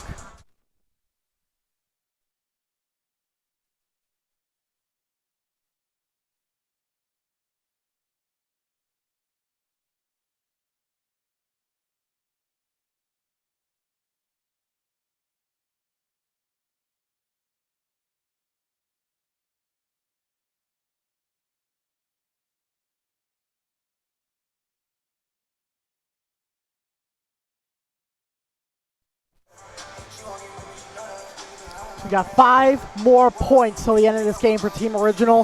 77 is the score to reach. 72 is what they have right now over Philly All-American, who has 64. Welcome back, Ben Hoyt, Tamar Stubbs. Philly All-American with the ball out of the timeout. Looks like we're going to check the shot clock. And now we'll be back underway here from Benjamin Franklin. Pass to Hall. Cannot find an open teammate, so he's going to take it himself. They pass it to the corner. 3, no good. And this building is quiet. They're in shock of what happened this game. Yes. He missed a shot. Williams goes behind the back. Has some free space. He's going to take it coast to coast. Trying to get some points for his team, who desperately needs it. 3 from Mears. No good. Faulkner pulls it down. So here comes Najee Marshall, who takes it coast to coast, down the lane, loses it, but finds a teammate after he regains control. Marshall, top of the arc, 3, wide right. The feed inside of Mears. Faulkner almost got to it, but they get the points. 72-66. Philly All-American isn't done just yet. In the corner, Team Original needs desperately to put the pressure on Philly All-American. They take a 3, and that will do it. That'll put pressure on you because a 3, actually a 2. Nope, they're going to call it a 2. So a 3 can end this game. Mears shifts off a defender. Euro step. He gets that 1 to go. So a 3 again will end this game for Team Original, who will move to 1-2. Philly All-American 2-0-3. Najee calls game. Najee Marshall hits a 3 to make it 77-68. Let's take a look at our final play on our instant replay. Najee knew he was going to hit the shot as soon as he got the ball. He's been cooking from that pull-up 3 all night. And an NBA player doing what NBA players does, taking over the game, pushing their team to the 1.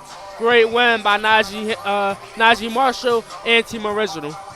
I mean, just what a back-and-forth seesaw type of game, right? Yes. You had a 17-point lead for Philly All-American, and that disappears in the blink of an eye. You got to give credit to Team Original. They were on their game in the second half. Yes, Philly All-American went absolutely ice cold. They airballed about 4 or 5 times.